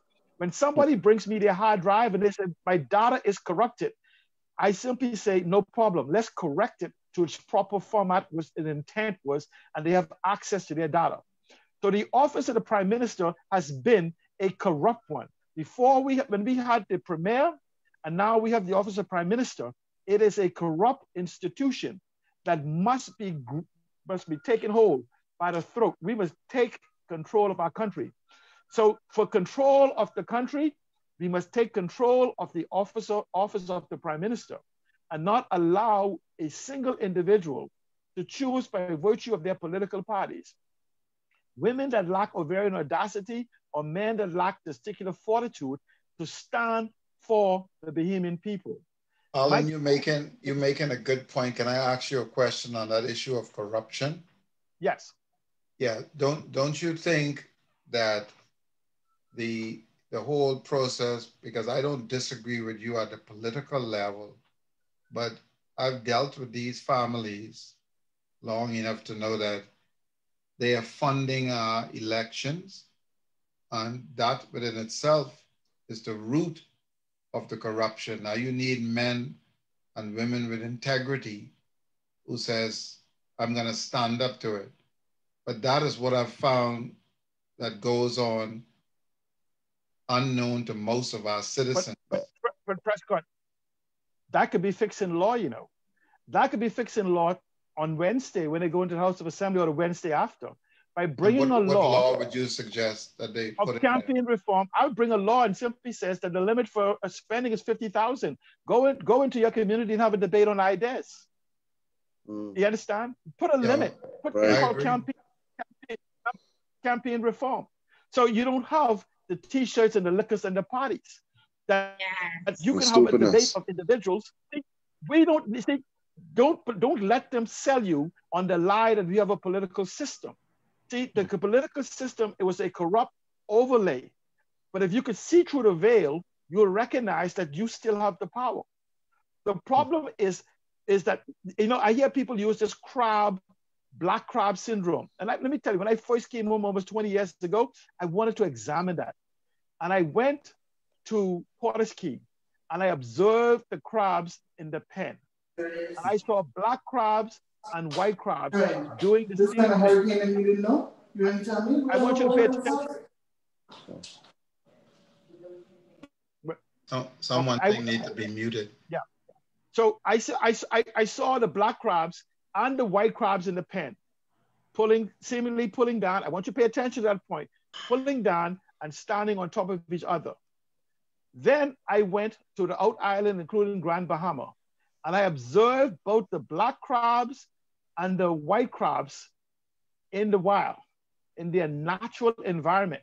I did not see a single crab standing up on the other's back, except during copulation.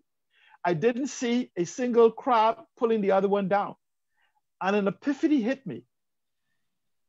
The cage was the unnatural fit in their natural environment. And so I then began to examine the cage, and I said to myself, what if you take another look at the cage? And I realized the crabs were not pulling each other down. The one on the top was trying to help the others up, but the weight of them pulled him down. They were trying to build a bridge to the top. And on occasion, a hand would reach into the cage and take one out. And many of those crabs was under the illusion that that individual had the opportunity for freedom, when in actuality, they were headed to the port. Yeah, and so essentially, that's a good one. The problem is that it's not the crabs, it's not us. It's the financial cage they have put us in that are causing us, and then they redirect the narrative. So when you try to help your brothers and sisters, and the weight of them is so heavy, it causes you to collapse. They say, look how they pull you down. See, essentially, what has happened is we have had people come into this town and individuals who sit around and control those who govern us. And they invite us to sit at the table. And they sit there with a bowl of cookies. And I'm sitting on one side, and my brother is sitting on the other side, and he's sitting there with a bowl of cookies. He takes one cookie out, gives it to my brother, and then looks at my brother and says to him, see how Alan trying to take your cookie?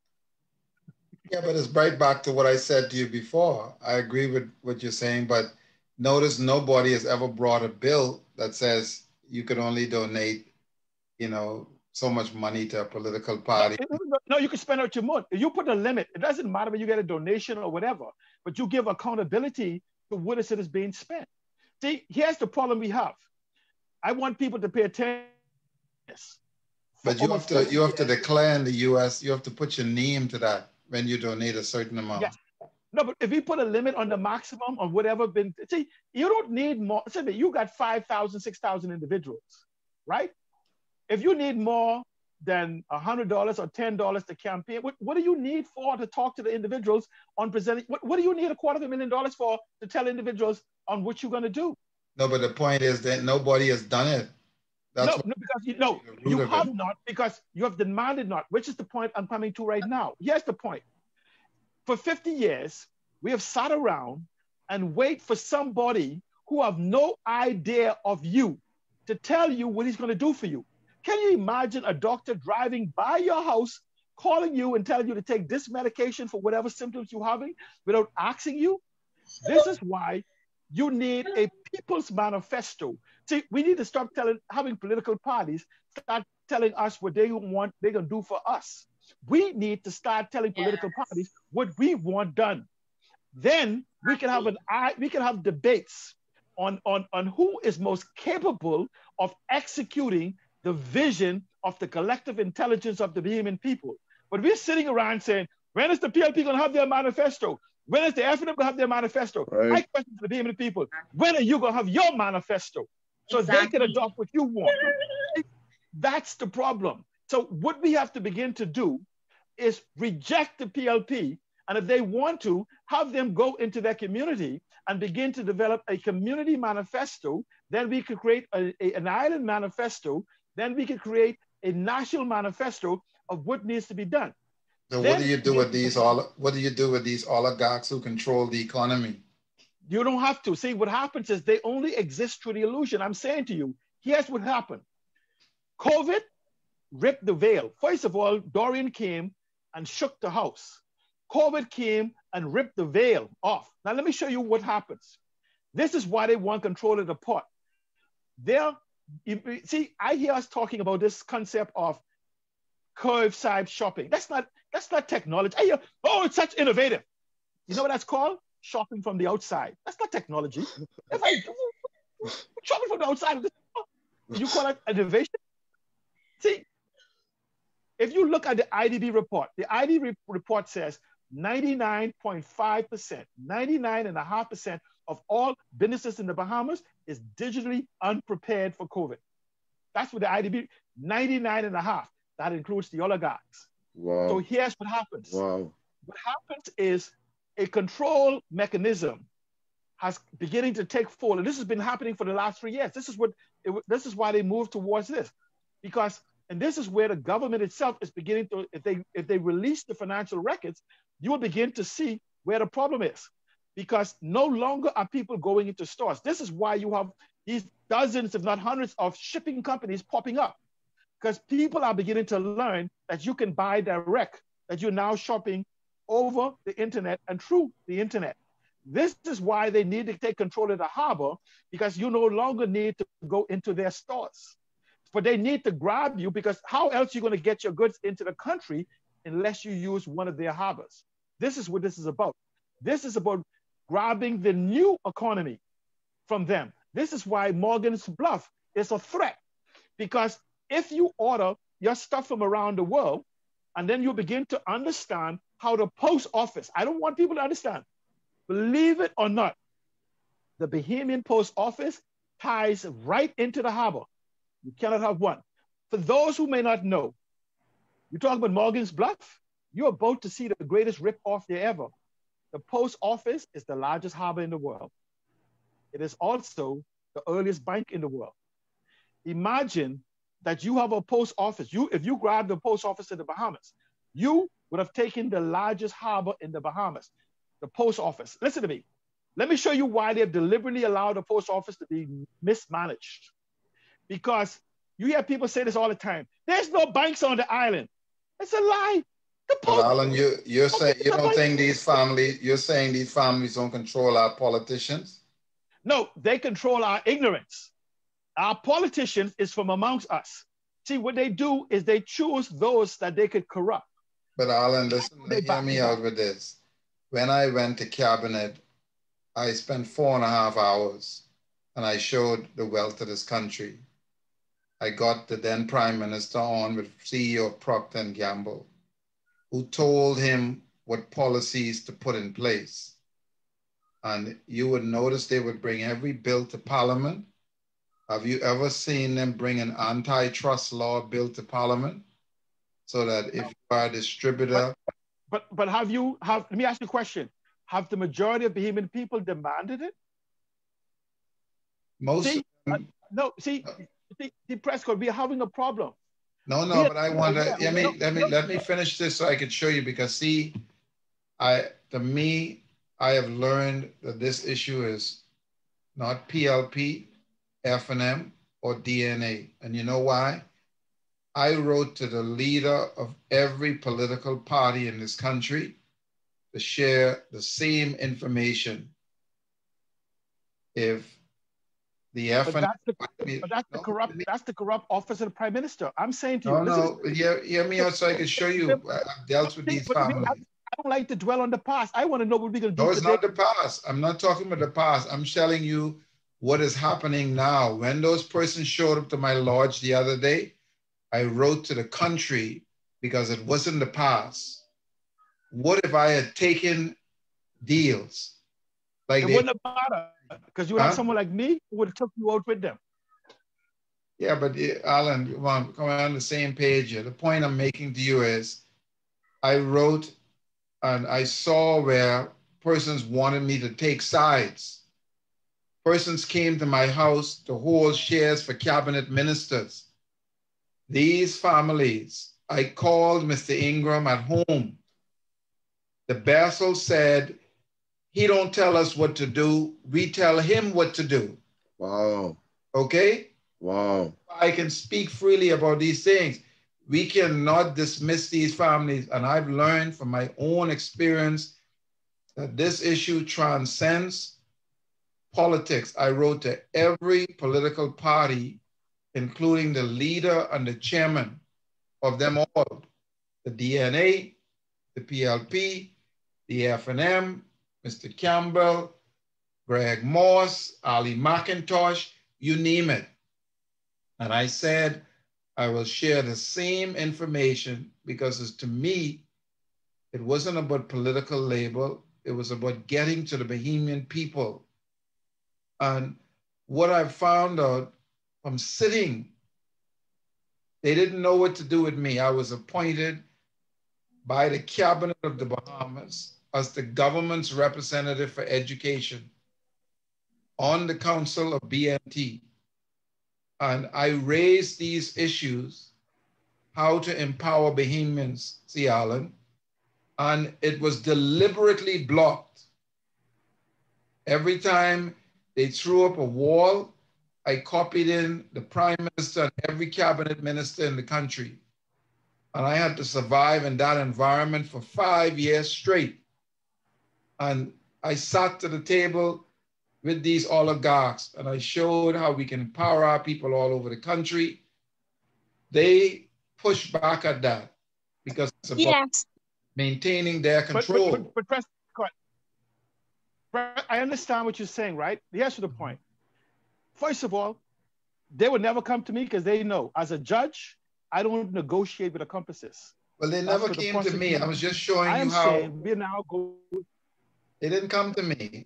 But I understand, Prescott. I'm simply saying, as of today, the silent consent that the Bahamian people has given them. See, you went to the employees.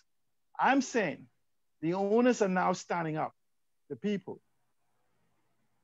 And we will choose. We will now write. We have left, like the Bible say, we left them as the owners, we left them with the control of this thing, and they are showing themselves unable and incapable or unwilling to manage us in the interest of the Bahamian. Alan, I'm going to let you speak. I'm going to let you speak. The reason when you say I went to the employees, right? Because there are people listening to us as you're reading and I'm reading, and they want to hear nothing but the truth. The reason I'm sharing this is, yes, you're right, I went there, but I thought that was the right place to go. That's why I went there. So the fact that you've had these experience, Jeremy, Ashley, myself, by sharing this with the Bahamian people, It helps them to connect the dots. I was blocked for 10 years trying to get to that cabinet. I went there 3 times and did a total of 11 hours of presentation. No politician have any excuse. A guy who was the president of the Christian Council came to my house, corrupt, for me to hold shares for cabinet ministers. I can speak freely because I live these things. And to me, this was never about partisan politics. Every time I went to them, this one wanted you to take side. So I had to learn who are these families controlling. And I, like you, your technology, when those persons reached out to Michelle and ostracized on that way, I have written information by these oligarchs why these individuals were targeted to suppress Bahamians learning about the wealth in this country. I noticed these same individuals, Alan, and I spoke to you about this, and you gave me a lot of advice from back then. I didn't understand the depth of it. These same individuals, some of them was in the room fighting us against the fly fishing legislation. And I didn't understand the depth of it until you begin to realize all of this is connected to the different resources in this country.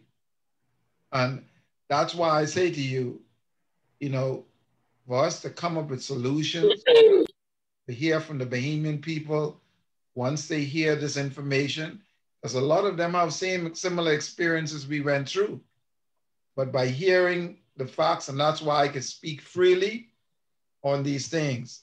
These prime ministers cannot say that I did not speak to them on these issues.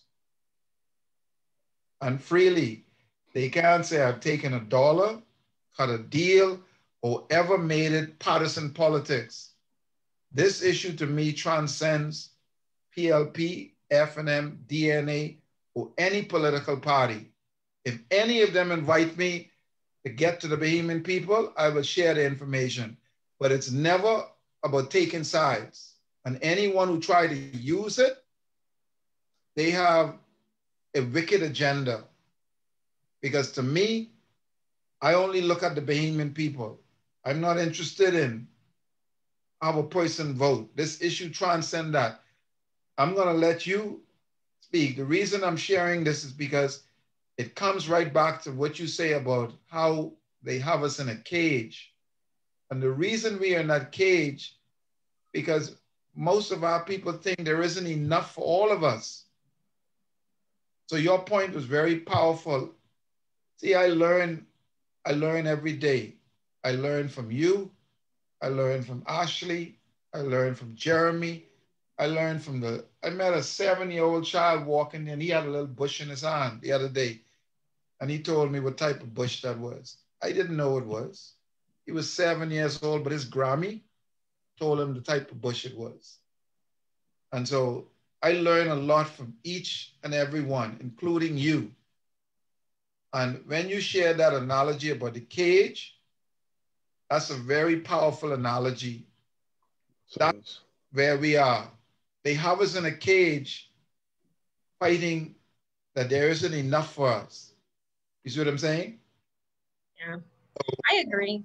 I agree with you, Prescott. I believe that from young, we have been programmed into a mentality of scarcity.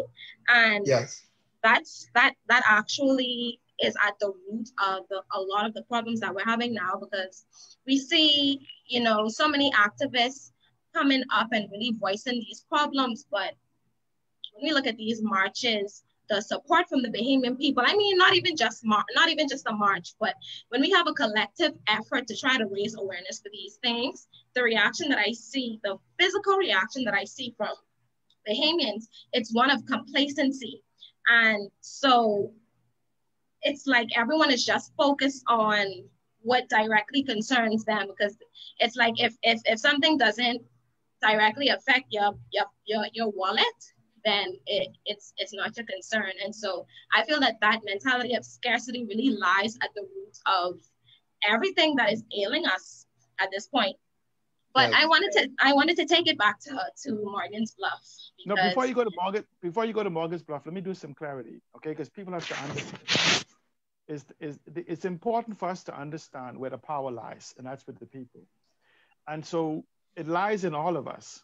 And whatever happened in the Bahamas is through our passive consent, because we have said nothing. And I'm saying to you that the power of our authority lies not in cabinet or with the prime minister. It lies in the House of Assembly. That's where we give our authority to.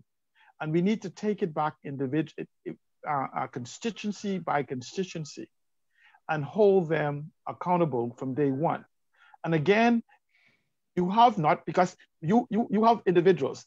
You could ask a blind man to describe whatever color he want to paint for whatever he want. He will only repeat what you said, what he heard around. It is time for us to take control of our destiny. However, we do know that the one group of individuals that have the authority to take everything away from the prime minister is in the House of Assembly. Any two members, and Prescott, you made reference to Gregory Moss.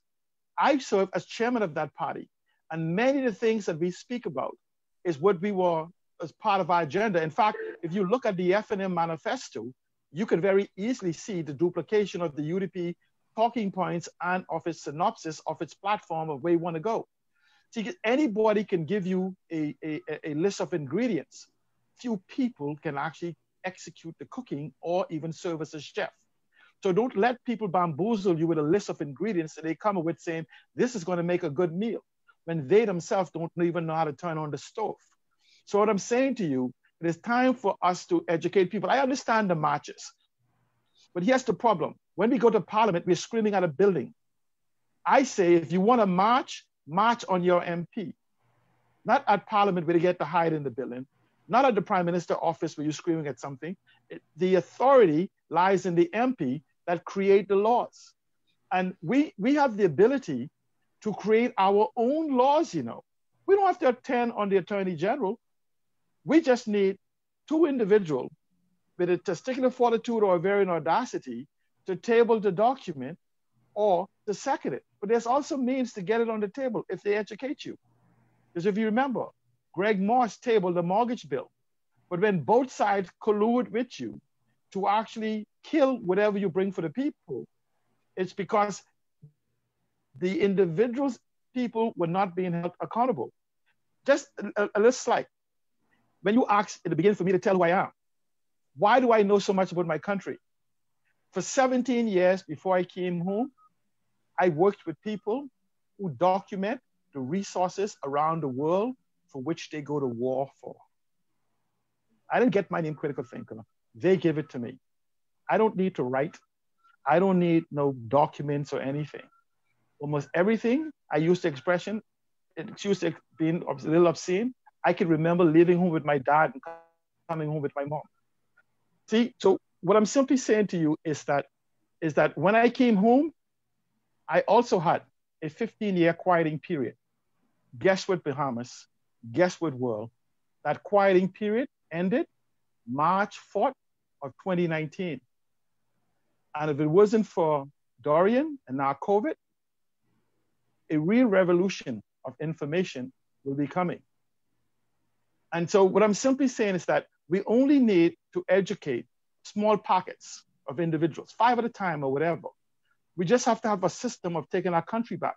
No more screaming at Parliament. No more screaming at anywhere. We know where the power of abuse lies. The power of the abuse that has been inflicted on Bahamians lies exclusively in the hand of the Prime Minister. So we must hold Hubert Alexander Minnis accountable. We must hold Perry Gladstone Christie accountable. We can hold Hubert Alexander Ingram accountable. And we can hold Mr. Lyndon Pinlin accountable and the premiers before him. But we must also hold accountable those who sat in cabinet, who knew or should have known. Ignorance of the law and everything else is no excuse. And so what I'm simply saying is, We are a new beginning. And what you're seeing is an awakening because COVID has ripped open the veil. We see that this is the whole life we have lived as a facade. We see tourism, which is just a nugget in the hospitality industry that we depend on, has been ripped away. 8 months later, you have companies smaller than us who have adjusted. Either there's deliberate intent, when you see this economic recovery report and others, to mislead us of the possibilities, or they are totally ignorant of the world and they're trying to restore the cage they had us in. I'm saying to you, the cage has been torn down. We have the opportunity to expand into hospitality, the 10th largest industry economically, fiscally in the world. We have about a touch of it. Here's the problem we have. All of the tools that is necessary for rebuilding the Bahamas calls for democratization of power. They're trying not to democratize the economy of the Bahamas because you don't need no giant hotels. You don't need the food stores. Right. If you have control of the pot, and if you grow your own foods and you begin to do things, do not be distracted by things about, oh, you're going to manufacture this and manufacture whatever. I want you to ask yourself, how many people in Dubai that owns their economy running around manufacturing? When you want an expertise garment being made, if you got enough money, you can buy your tailor. If you want a car being made just for you, we can buy that expertise. See, do not have them talk about how the nice, elaborate way of getting you to go back to a job. Just over broke suckers in a just over broke system. They are trying to restore the cage. I'm saying to you, as a futurist and as a technologist, the barriers for wealth in the country and the world has been torn down. I don't care about Biden and Donald Trump. I care about my house. My house. Okay? Yes. Agreed. Agreed. So what I'm simply saying is that I must position myself so that when he gets on the phone on January 20th, you know, every president that becomes president picks up the phone and he calls Mexico and he calls Canada, but he doesn't pick up the phone and call a third border. Why is that? Because we have not demanded the level of respect we deserve. See, so what I'm simply saying is we are now maturing. The Bible says, as a child, I acted as a child, I thought as a child, I behaved as a child. And when I became a man, and our nation is becoming a man, we put away childish things. Put those things aside. What I'm saying to you is that we are now putting away the childish things of governance. We are assuming our role as men. Men with a womb, and men. And we're going to depend on our females, because we're both males, ferris male, meaning stronger of the two, to rebuild the country. So I hear people celebrating Kamala Harris about the basis of Black woman. But isn't it funny that 60% of our population is the very same we celebrate in a foreign entity? So I'm simply saying is everything we have, everything we need is not only in our country, it's within us. Yes. And I'm simply saying is we must demand democratization of our economy and democratization of our authority that we assign to them. Now is the time. We will never have another time as this for another 100 years, for another COVID type environment. The gates, remember what Jesus said, that will not prevail against us? Guess what? It's our opportunity. What you say, what he said, what? He says this information was not of a carnal nature. This is a spiritual nature. I'm saying to you, the Bahamas is becoming into its spiritual self. The Bahamas is becoming aware.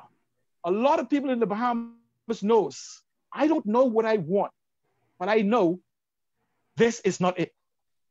And that is where we must collectively, individually and collectively identify who we are as a nation and who we want to be.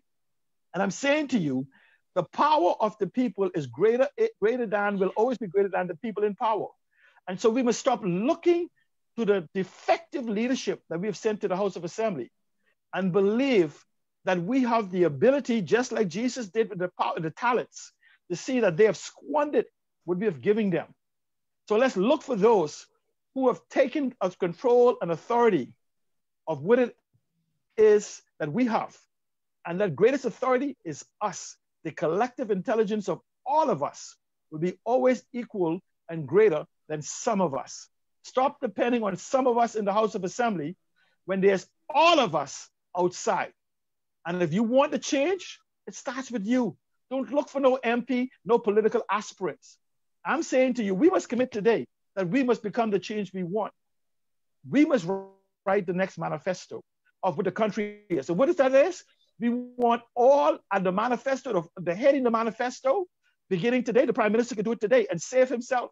Surrender all natural resources and even unnatural resources. Unknown. See, let me say why we even want the unnatural resources like the plastics and the debris, whatever, because even they have a value.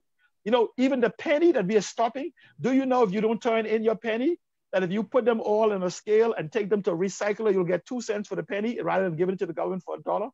I mean, $1 for a penny. See, what I'm simply saying to you is that we are in a vacuum of knowledge and they keep us so unbalanced that we don't have the time to think. We have to begin to trust us as a collective. We all naked now because of COVID. And so the question then becomes is what's now and what's next? We're not having a conversation. All over the radio stations, they got you so busy. Listen to the Guardian radio station. For 12 hours a day, they'll have you discuss what happened on their news yesterday. Okay? Listen to the other radio stations. We're not talking about tomorrow. We're not even talking about now. And so what I'm simply saying is that let's stop having them manufacture consent and control who oppose them. That's what they're doing. They're choosing who oppose them. Those people in the House of Assembly was chosen by them to choose them. That is called manufactured consent and control opposition. I'm saying to you is we must take back the power that we give. And we don't have to wait on the next election. We could go get it now. Not screaming out in the street. Let's go find out. Tell us how to do it. Tell us how to do it. Tell the people. Alan, tell us how to do it. We need to know how to do it. Listen, I'm saying to you, we'll have further discussion on this, right? So we can actually go and find. We just need 5 individuals in each community. And there's a system that put Barack Obama into the president position that few have used or even when realized. You say 5 individuals, what political route are you speaking about? No, I don't talk political. I said 5 individuals that love themselves more than they love a political party. Because the beauty about the Bahamas is we don't need 100%, you know. Alan, you ain't talking to us, you know. I'm listening and learning. No, I'm talking all the people who are listening. I'm saying to you. People who are listening. All we need is 51% of the people in any particular area to take control of that particular area. And they gave you the area, you know. They're already dividing this up for you into constituencies and even stations. They even give you a list of those who could give consent of the authority. It's called a voters' roll. But there's enough of us and in an environment who can actually go and know 5 other individuals who know 5 other individuals who know 5 other individuals who know 5 individuals. If you just go 4 deep, you've reached a complete voters' roll. So I'm simply saying this, the most powerful thing we could do now is what they don't want, organize. We must begin to organize, not as a country, as a family, then as a community, then as a city, then as an island or constituency, then as an island, and we're going to take our country back. Not no long-term details, okay? How long it takes for each of you to call 5 people and to give them the information that's properly been given to you and test it. What I'm simply saying is they have us divided by choosing the lesser of 2 evils or 3 evils now. So what happens is I'm saying we need a movement that was attempted, except it's with purpose, none of the above, but not just none of the above, there's another choice, me, ourselves. And so we know the value of our resources. So how do we get access to it? This one person control it, the Prime Minister. So let's go to our MPs and demand that a bill be brought to Parliament immediately to fix that defect by surrendering all assets in the Bahamas, known and unknown, and intellectual property to a sovereign wealth fund. if the people who say Aragonite ain't worth nothing, then let's put all the nothings in one place. Okay? Yes. And then we'll decide what we're going to do next. Let's not debate. So how could we divide up something we have yet to capture? Let's capture it and see if the world won't But come Alan, to do you think most of our citizens know what you speak of when we say No, Aragonite? they don't. They don't. I don't need to, see don't. again. Listen to me. Majority of Bahamians have no clue what Aragonite is. They No, have That's no very clue sad. what It's a very natural sad. resource is. And so when we talk about educating, when we talk about actually putting ourselves in a position to make a move, the first step is education, because no one is going to fight for something that they don't understand. but So, here's the point. Right. Here's the point. We're so busy telling people about money and other things, right? Let me tell you something. We talk about education. We talk about these things. See, the one thing they don't want you to become is empowered. But Alan, people are asking that now. What is Aragonite? What is it? See, I don't want them to spend time trying to find out the 1,000 things what Aragonite is and what it does. I want them to know they own it.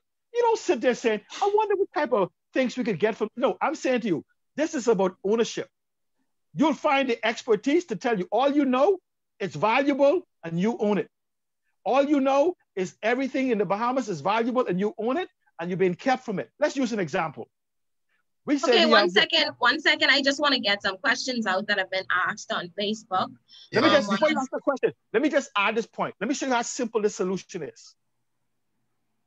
Next week, the Prime Minister, there is no more waterfront in the whole United States.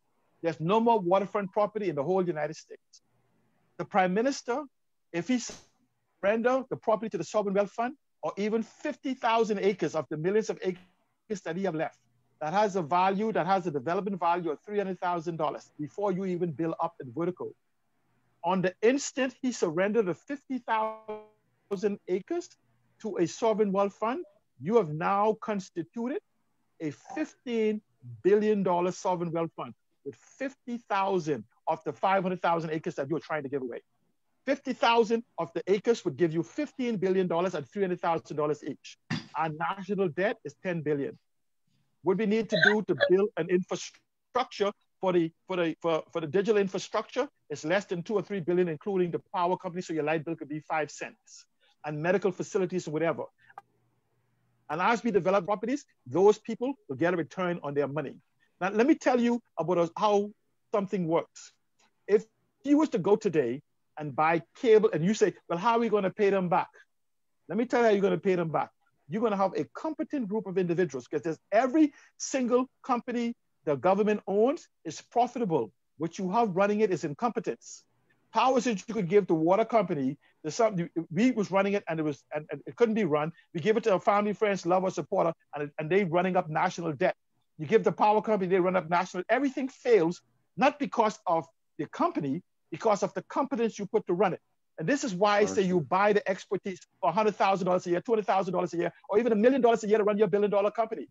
But here's my point I'm making. When you go to Cable Bahamas, I want to use this as an example because we own Cable Bahamas and we own a lot. And you was to buy $10,000 worth of shares today. Tell me when you could go to Cable Bahamas and demand your money back. You can't. What you do is you have bought an interest in the return of your money. And when it's time for you to get your money, because this has such value, you have the ability to sell it to someone else. So it's not about paying anybody back. It's about building value into their investment so they can have returns on their dividends. See, these are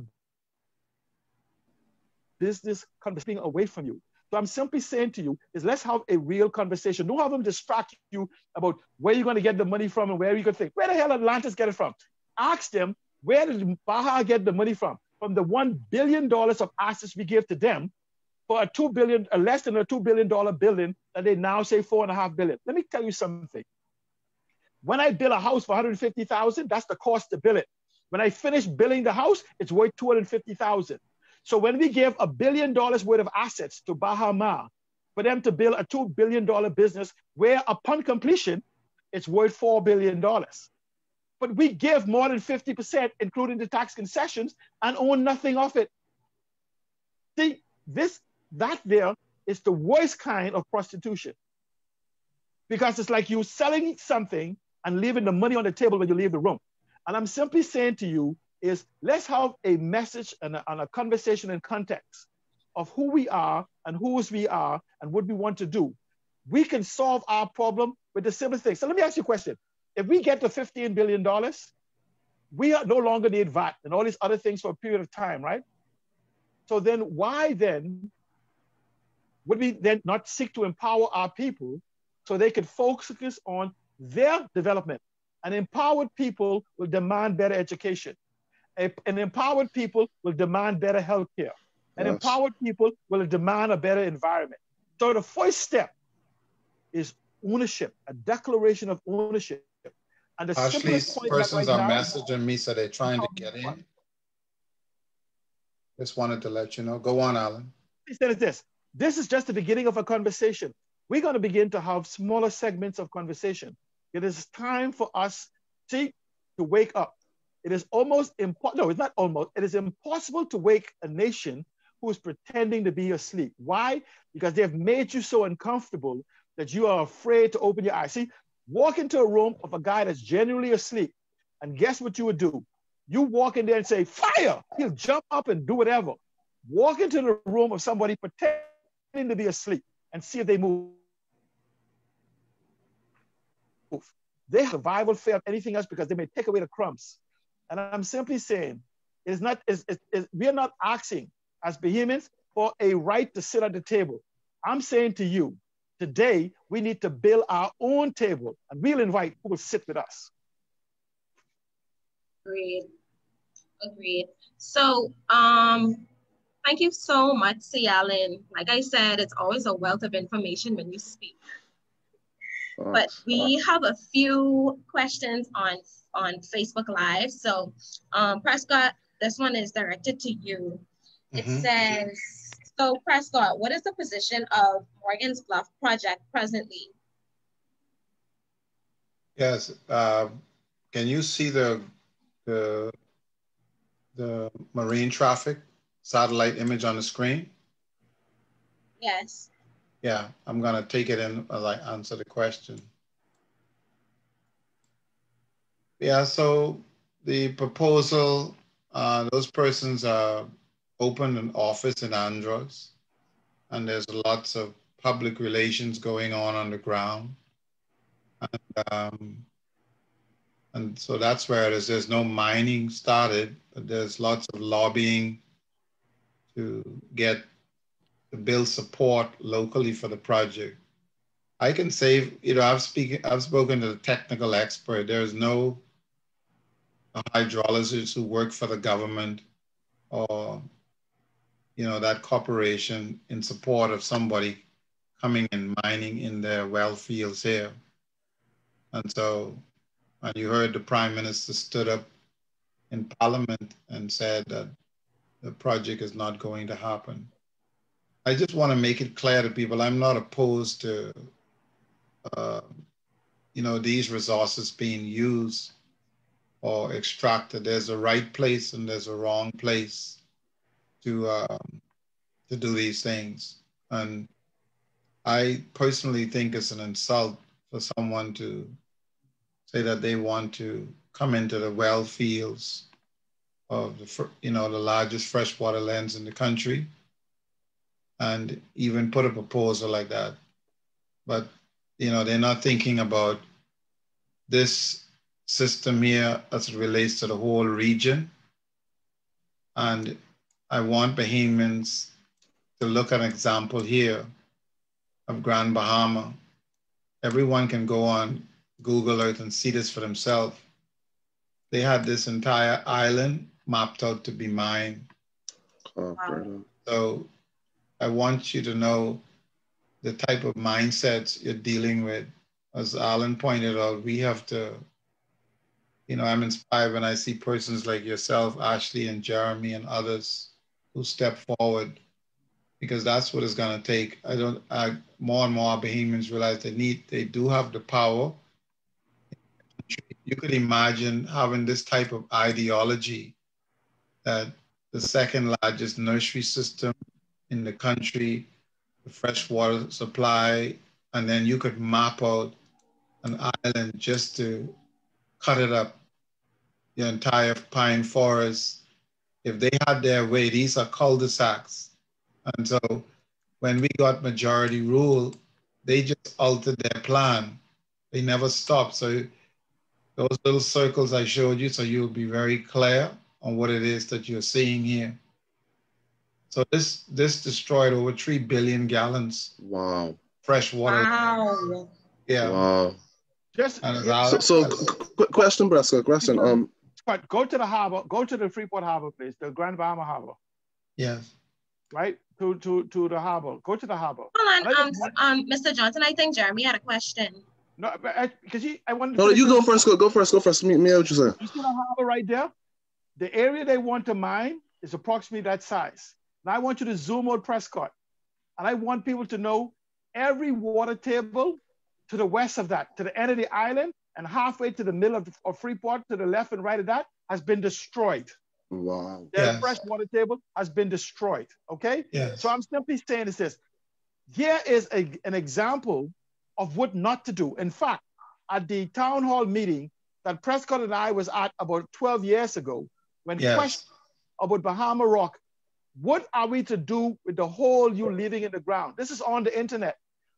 The CEO of the company said, use it as a lesson as to what not to do. That was his answer to me. He said, use the damage we do as a lessons what not to do in the future.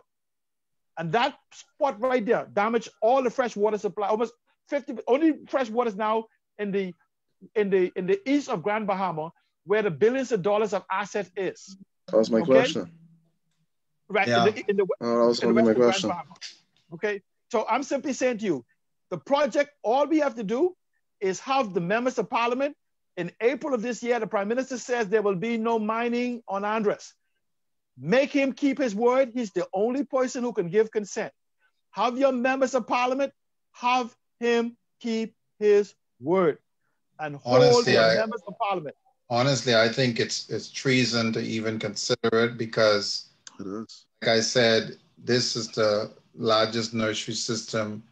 All these Caribbean countries, the Dominicans who poach in our waters, Cubans, Americans, Honduras, they come all the way from Honduras fishing up in our waters because of this nursery system. So you're talking about generations unborn will pay the price for it. The fresh water doesn't just belong to us in Andros or North Andros or Central Andros. It's for all the Bahamians from Inagua to Grand Bahama, because whoever fishes on this bank and all of the baby lobsters and stuff that drift throughout this whole region, this is the nursery system, and also Grand Bahama funneling the Little Bahama Bank and so forth. So, you know, we have to bring this information to our citizens. And the whole thing, when people talk about aragonite, I want Bahamians to know here, you see this is like the Grand Canyon under the water. Okay, so when you think of the volume, but we have to be careful where you take this from. This alone can, the debt we talk about is a joke.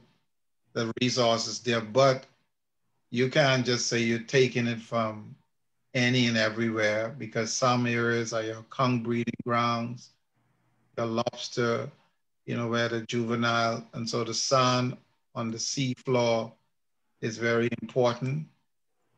So you have to know where you're taking it from. And that's why it's an issue that requires policy.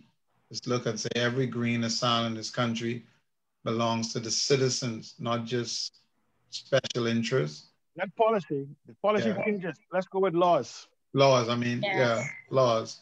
Whatever it takes, but it's in stone.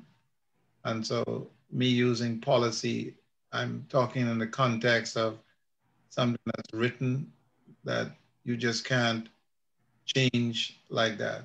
And so, because you can be destroying a lobster fishery or a conch breeding ground. Let's look here in Eleuthera. and the hurricane with the big waves come from that deep ocean. This bank is a major protection for this island, so a hurricane could come up. So you have to be careful where you extract. But there are plenty places in the Bahamas where you have the resource that is replenishing. You just need to know where you're taking it from and the amount as it replenishes itself. Yeah. So Prescott, I think what you said as it relates to like the hurricane and being able to actually protect yourself. A clear example of that is what happened in Grand Bahama. When we look at the actual storm surges that we experienced in Grand Bahama, something like that was like profound. I mean, I've never experienced anything like that. And then when we consider the amount of dredging, the amount of over exploitation that's actually going on right now in Grand Bahama, it's like you say, it's treason, because it's no doubt that this over exploitation is having a very detrimental effect on the environment. And so I just don't understand how we could have a similar proposal now being mapped out on the largest island in this country. Yeah, and the Port Authority, I know, when I went into Grand Bahama many times, I saw this, that the Port Authority has no credibility for me, and I blame our leaders, because authority don't exist except in they have been making decisions that under this facade, as if these resources are not connected to the entire country and the region. So you just ecosystem. We live in a biosphere. Every time you disturb something, you disrupt everything else. The point you made, Ashley, concerning Grand Bahama. If you look at the people who survived the hurricane after they said it was washed out, they said they were in the pine forest and they were in the mangroves. Can you imagine that in Freeport, we done destroyed 50% of the pine forest and the mangroves in Freeport proper to win, the very buffers that could have protected and prevented the surge, the power of the surge. Wow. Because if you come to Freeport and you can see power of this, you will see probably 95 or 90% of all the pine trees and everything have died. Why have they died? Because they've destroyed the fresh water lens. Yes. Okay? So, yes. And first of all, let me ask you a question, ladies and gentlemen. If I invite you for peas and rice, and when you sit to the table, I bring you rice without tomatoes, sauce, without tomato paste, without thyme, without salt, without peas, and tell you it's still peas and rice, what do you think? I'm mad. It's called white rice. Guess what? That's the Grand Bahama Port Authority and the Hawkesbury Creek Agreement. We keep calling it, the Hawkesbury Creek Agreement is not an agreement, it's actual statute law that has been in violation of the law, just like murder, rape, and robbery. And so we keep pretending as if though the Hawkesbury Creek Agreement, they have abrogated their responsibility a long time ago. We need to stop talking as if though the Grand Bahama Port Authority, the shell, still exists. It's white rice, and we're describing peas and rice, okay?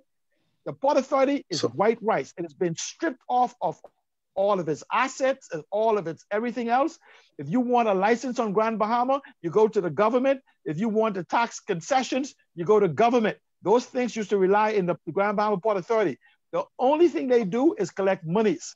The Port Authority is now a bankrupt institution whose only assets is the land you lease to them and other land. And if they were required to pay their fair share, they would have to surrender the land back to you, including the land they may have acquired, because they will not be able to pay the taxes on it, because they have stripped the company of those assets and squandered it and owned by foreigners. So let's stop pretending and start saying the former Grand Bahama Port Authority, as it was constituted, was supposed to do these things. And so this is why we call it the Grand Deception, because we need to have a conversation on Grand Bahama alone so you could see why they've not only been deceiving Grand Bahamians, they've been deceiving the nation, because even the local government statute they give you is not what was called for under the Hawkesbury Creek Agreement for the entire Bahamas. the land registry that the Hawkesbury Creek Agreement called for so you could know who owned all your crown land and how to get it, was required by the Hawkesbury Creek Agreement to happen on August 15 of 1990. It is yet to happen because they've been deceiving you. This is why they market who Grand Bahama and what is happening to Grand Bahama. They don't tell you about an 82% unemployment. They don't tell you about thousands of people living in cars and abandoned homes and whatever else. They don't tell you these things. They give you a marketed concept of what Grand Bahama is. I'm saying we are now in an age of information. The veil has been torn. Do not allow them to resew the veil. We must now move to take action. That deal in Andros, it's a dead deal. We want our members of parliament to simply ask the prime minister, was you lying then when you said there'll be no drilling, no mining, or are you lying now while you're considering it in cabinet? You can't have two truths. One is a lie, and one is the truth. Okay? And so I'm simply saying to you is, I'm going to accept his first statement. There will be no mining on Andros. So let's go and ask our members of parliament to hold the prime minister true to his word.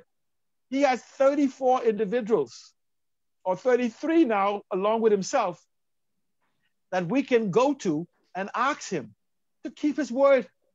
Yeah. Or if they don't keep the word, I personally believe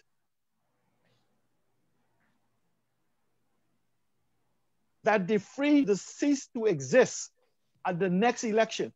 Because if not one, stand with us or stand alone when you come to us for our vote. Wow. Okay, so gonna take some more questions. I see Anne has her hand raised. You have a question, Anne? Unmute. I think she has to unmute herself. Where is it? Okay. No? Okay, Jeremy, did you have a question? Yeah, I kind of want to see Alan talk more about the carbon credits. And I wanted to know, does the drilling in Morgan's Bluff affect the mangroves and the carbon credits any? And I also wanted to ask about intellectual property in terms of genetics and how that could benefit the Bahamas. Two excellent questions. The drilling would literally destroy billions of dollars of carbon credits that we have yet to lay claim to. In December of this year, the $10 billion worth of carbon credits that we could have sold will disappear. You don't carry them over. Yeah, they just disappear. Now, when you start talking about intellectual properties, let's talk about this hemp and cannabis sativa, sativa, whatever it's hemp, we call it. In the Bahamas, when you take a plant from any jurisdiction and you plant it into the waters of the Bahamas or into the ground of the Bahamas, where we're located from the equator and the, what's the other one, Prescott, that to the top and below, it changes the composition of the plant because of where we are, the minerals in our air, in the sun and everything. It changes it, creates a new product. I believe that every single plant life in the Bahamas should be protected under intellectual property as the common ownership of all Bahamians, not by some foreign entity or anything else. And just like you go to Burger King when you want a license at Burger King, Kentucky or whatever, if you want to use the intellectual property of Bahamians, you don't own it.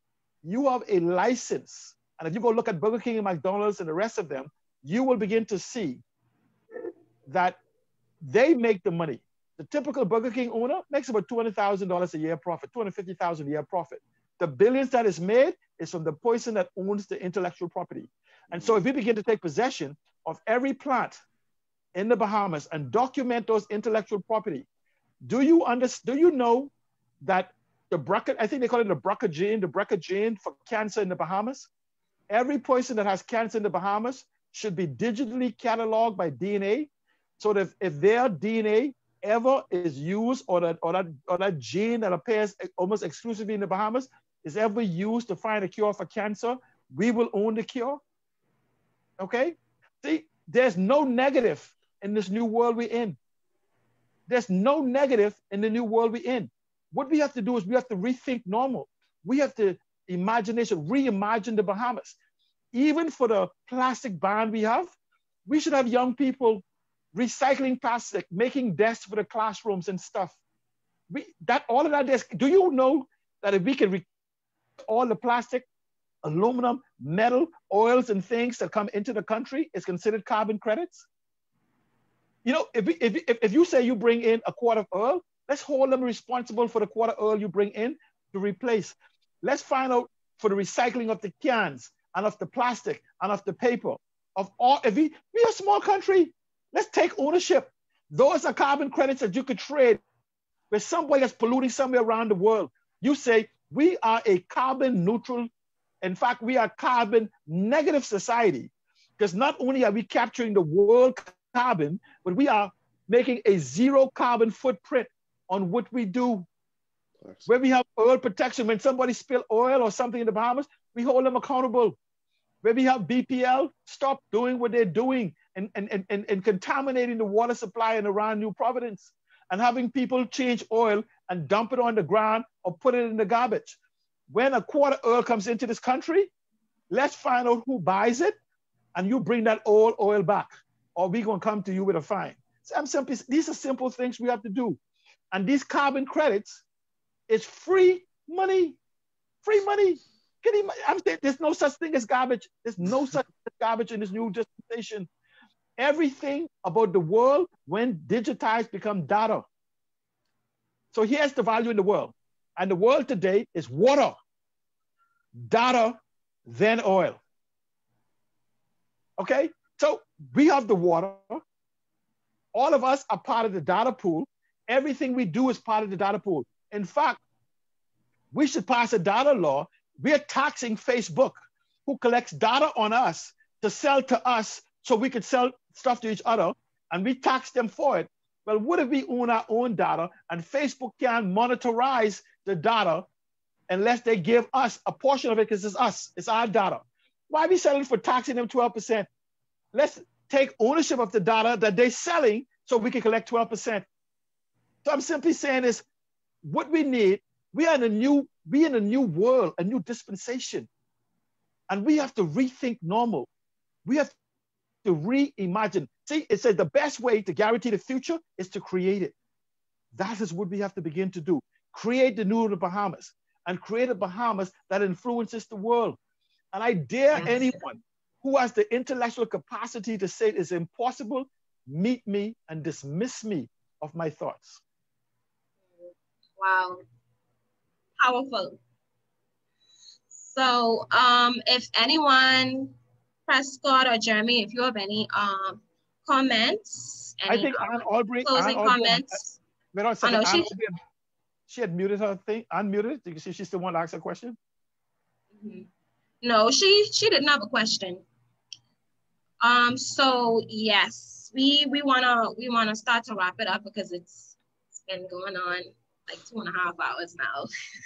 It's a good talk though. Good talk. So much information. It's so much information. It's like it could never be contained in one live session. But I'm so grateful for this time that we were able to actually just share this information and get it on a wider, like give it a wider reach. So Prescott, your mic is muted. Yeah. No, I'm listening. You're saying the emphasis I would stress about the port and how important it is that Bahamians pay attention to that issue, and they are connected to what's happening at Porter's Key, all of the boats that travel throughout the country. And so it is something that all kinds of interests are after. It didn't just start 5 or 10 years ago. Morgan's Bluff has been a hot item for quite a few years now. And the issue of the mining, anything to do with that has to move through the port. I think Bahamians are monitoring that issue, monitoring what's happening to Porter-Ski. These things are critical to us having a real ownership in our economy. Now, we know there's many other things to discuss, but I can tell you they have been, Alan, Ashley, Jeremy, for years, groups of individuals have been coming in and out of Andros, focusing on that particular issue there. And that's from all political sides. Don't let us turn it into, a partisan political issue. Yeah. When it comes to that currency, it transcends these party lines. Yeah. Yes. Thank you, Agreed. Ashley, thank you for inviting me. And, it's, I learned a lot just by listening. I can see Yes. people are tuned into it. Thank you again. Yes, this has been truly informative, and I can't wait to get back on another live stream with more influential men like yourselves. Thank you very much. So, In closing, we're let gonna me say, Bahamians prepare to organize. Let's take the Prime Minister at his word that there'll be no mining in Andros, and begin to ask your members of Parliament to go and stand up. And the best way this to happen is something in Parliament that has not happened. I think first Wednesday or second Wednesday, it's the people's time. Listen to carefully, it's the people's time to ask questions. Parliament has been deliberately circumventing this. And I'm simply saying is that we need to begin to have questions answered. I think there's about 300 questions on the table and it's never been answered. They always avoid it. This is what they say. The FNM says to the PLP, well, y'all didn't have it. We're saying the people want it. The PLP don't want it. The people want it. So we can begin to ask questions. That second Wednesday, if it's the second, I think it's the second Wednesday, that where questions and answers is asked of the government. We need to demand it, but we don't need to wait for that. We can make these demands in public. And we have to simply ask your members of Parliament, the next time you go into the House of Assembly, if you're representing Central Grand Bahama, my question to you is to ask the Prime Minister, were you lying when you said there'll be no mining? Or are you lying now as you consider it? And simply ask these questions and hold them accountable. It is our passive quietness, silence, that gives them the consent to continue even when they are oppressing us. And I want PMs to realize it doesn't matter the color of the pants on your neck. Once the person is on your neck, doesn't matter if it's red, if it's yellow, if it's blue, if it's white, or it's green, or whatever. Whether you say it's the red, the yellow, or the green, or anyone else, we want their feet off our necks. And ownership is the key word. 2 O's, like oxygen, ownership, and organize. Give these consideration. Ownership and organize. And when we take owners of it, if it's worth nothing, we'll know what to do with nothing. But if it's worth billions and trillions, we'll also know what to do with those. And the solutions, our problems are complicated, but our solutions are simple as we are. Do not allow them to intellectualize anything that's coming to us. What you said is this: if you say something to me, break it down to a high school level or 6th grade level, where you say we were allowed to graduate, break it down to that level so we can understand. Don't allow titles. Let me say this. As a young child, my mother said, if you put an idiot in a suit, you have an idiot. If you give an idiot a title, you have an idiot with a title. You put an idiot with a suit and give him a title, you still have an idiot, a dressed up idiot with a title. If my mother was alive today, chances are I'd say they were members of Parliament. I'm simply saying to you is please do not get showed off with titles and things that they give them. Just remember, they were nobodies, had no titles. They're 5-year celebrities. How is it that all of a sudden that you give them a title and they become all-knowing? Where's the PSs in these organizations who actually run the ministries that we're hearing from members of Parliament? You know the PS have more power than the minister, but we don't hear from them. We have ministers talking. Because what they're doing is they're doing what is called linguistic contortionism, intellectual masturbation. Let's stop it. Let's take ownership and let's organize. And Bahamas, Yes. it doesn't require all of us. It requires just the most of us. Thank you so much. Yes. Okay, well, thank you guys. Thank everyone. I want to thank everyone who is tuned in on Zoom and Facebook Live. Stay tuned for the next meeting. All right. Okay, thank you.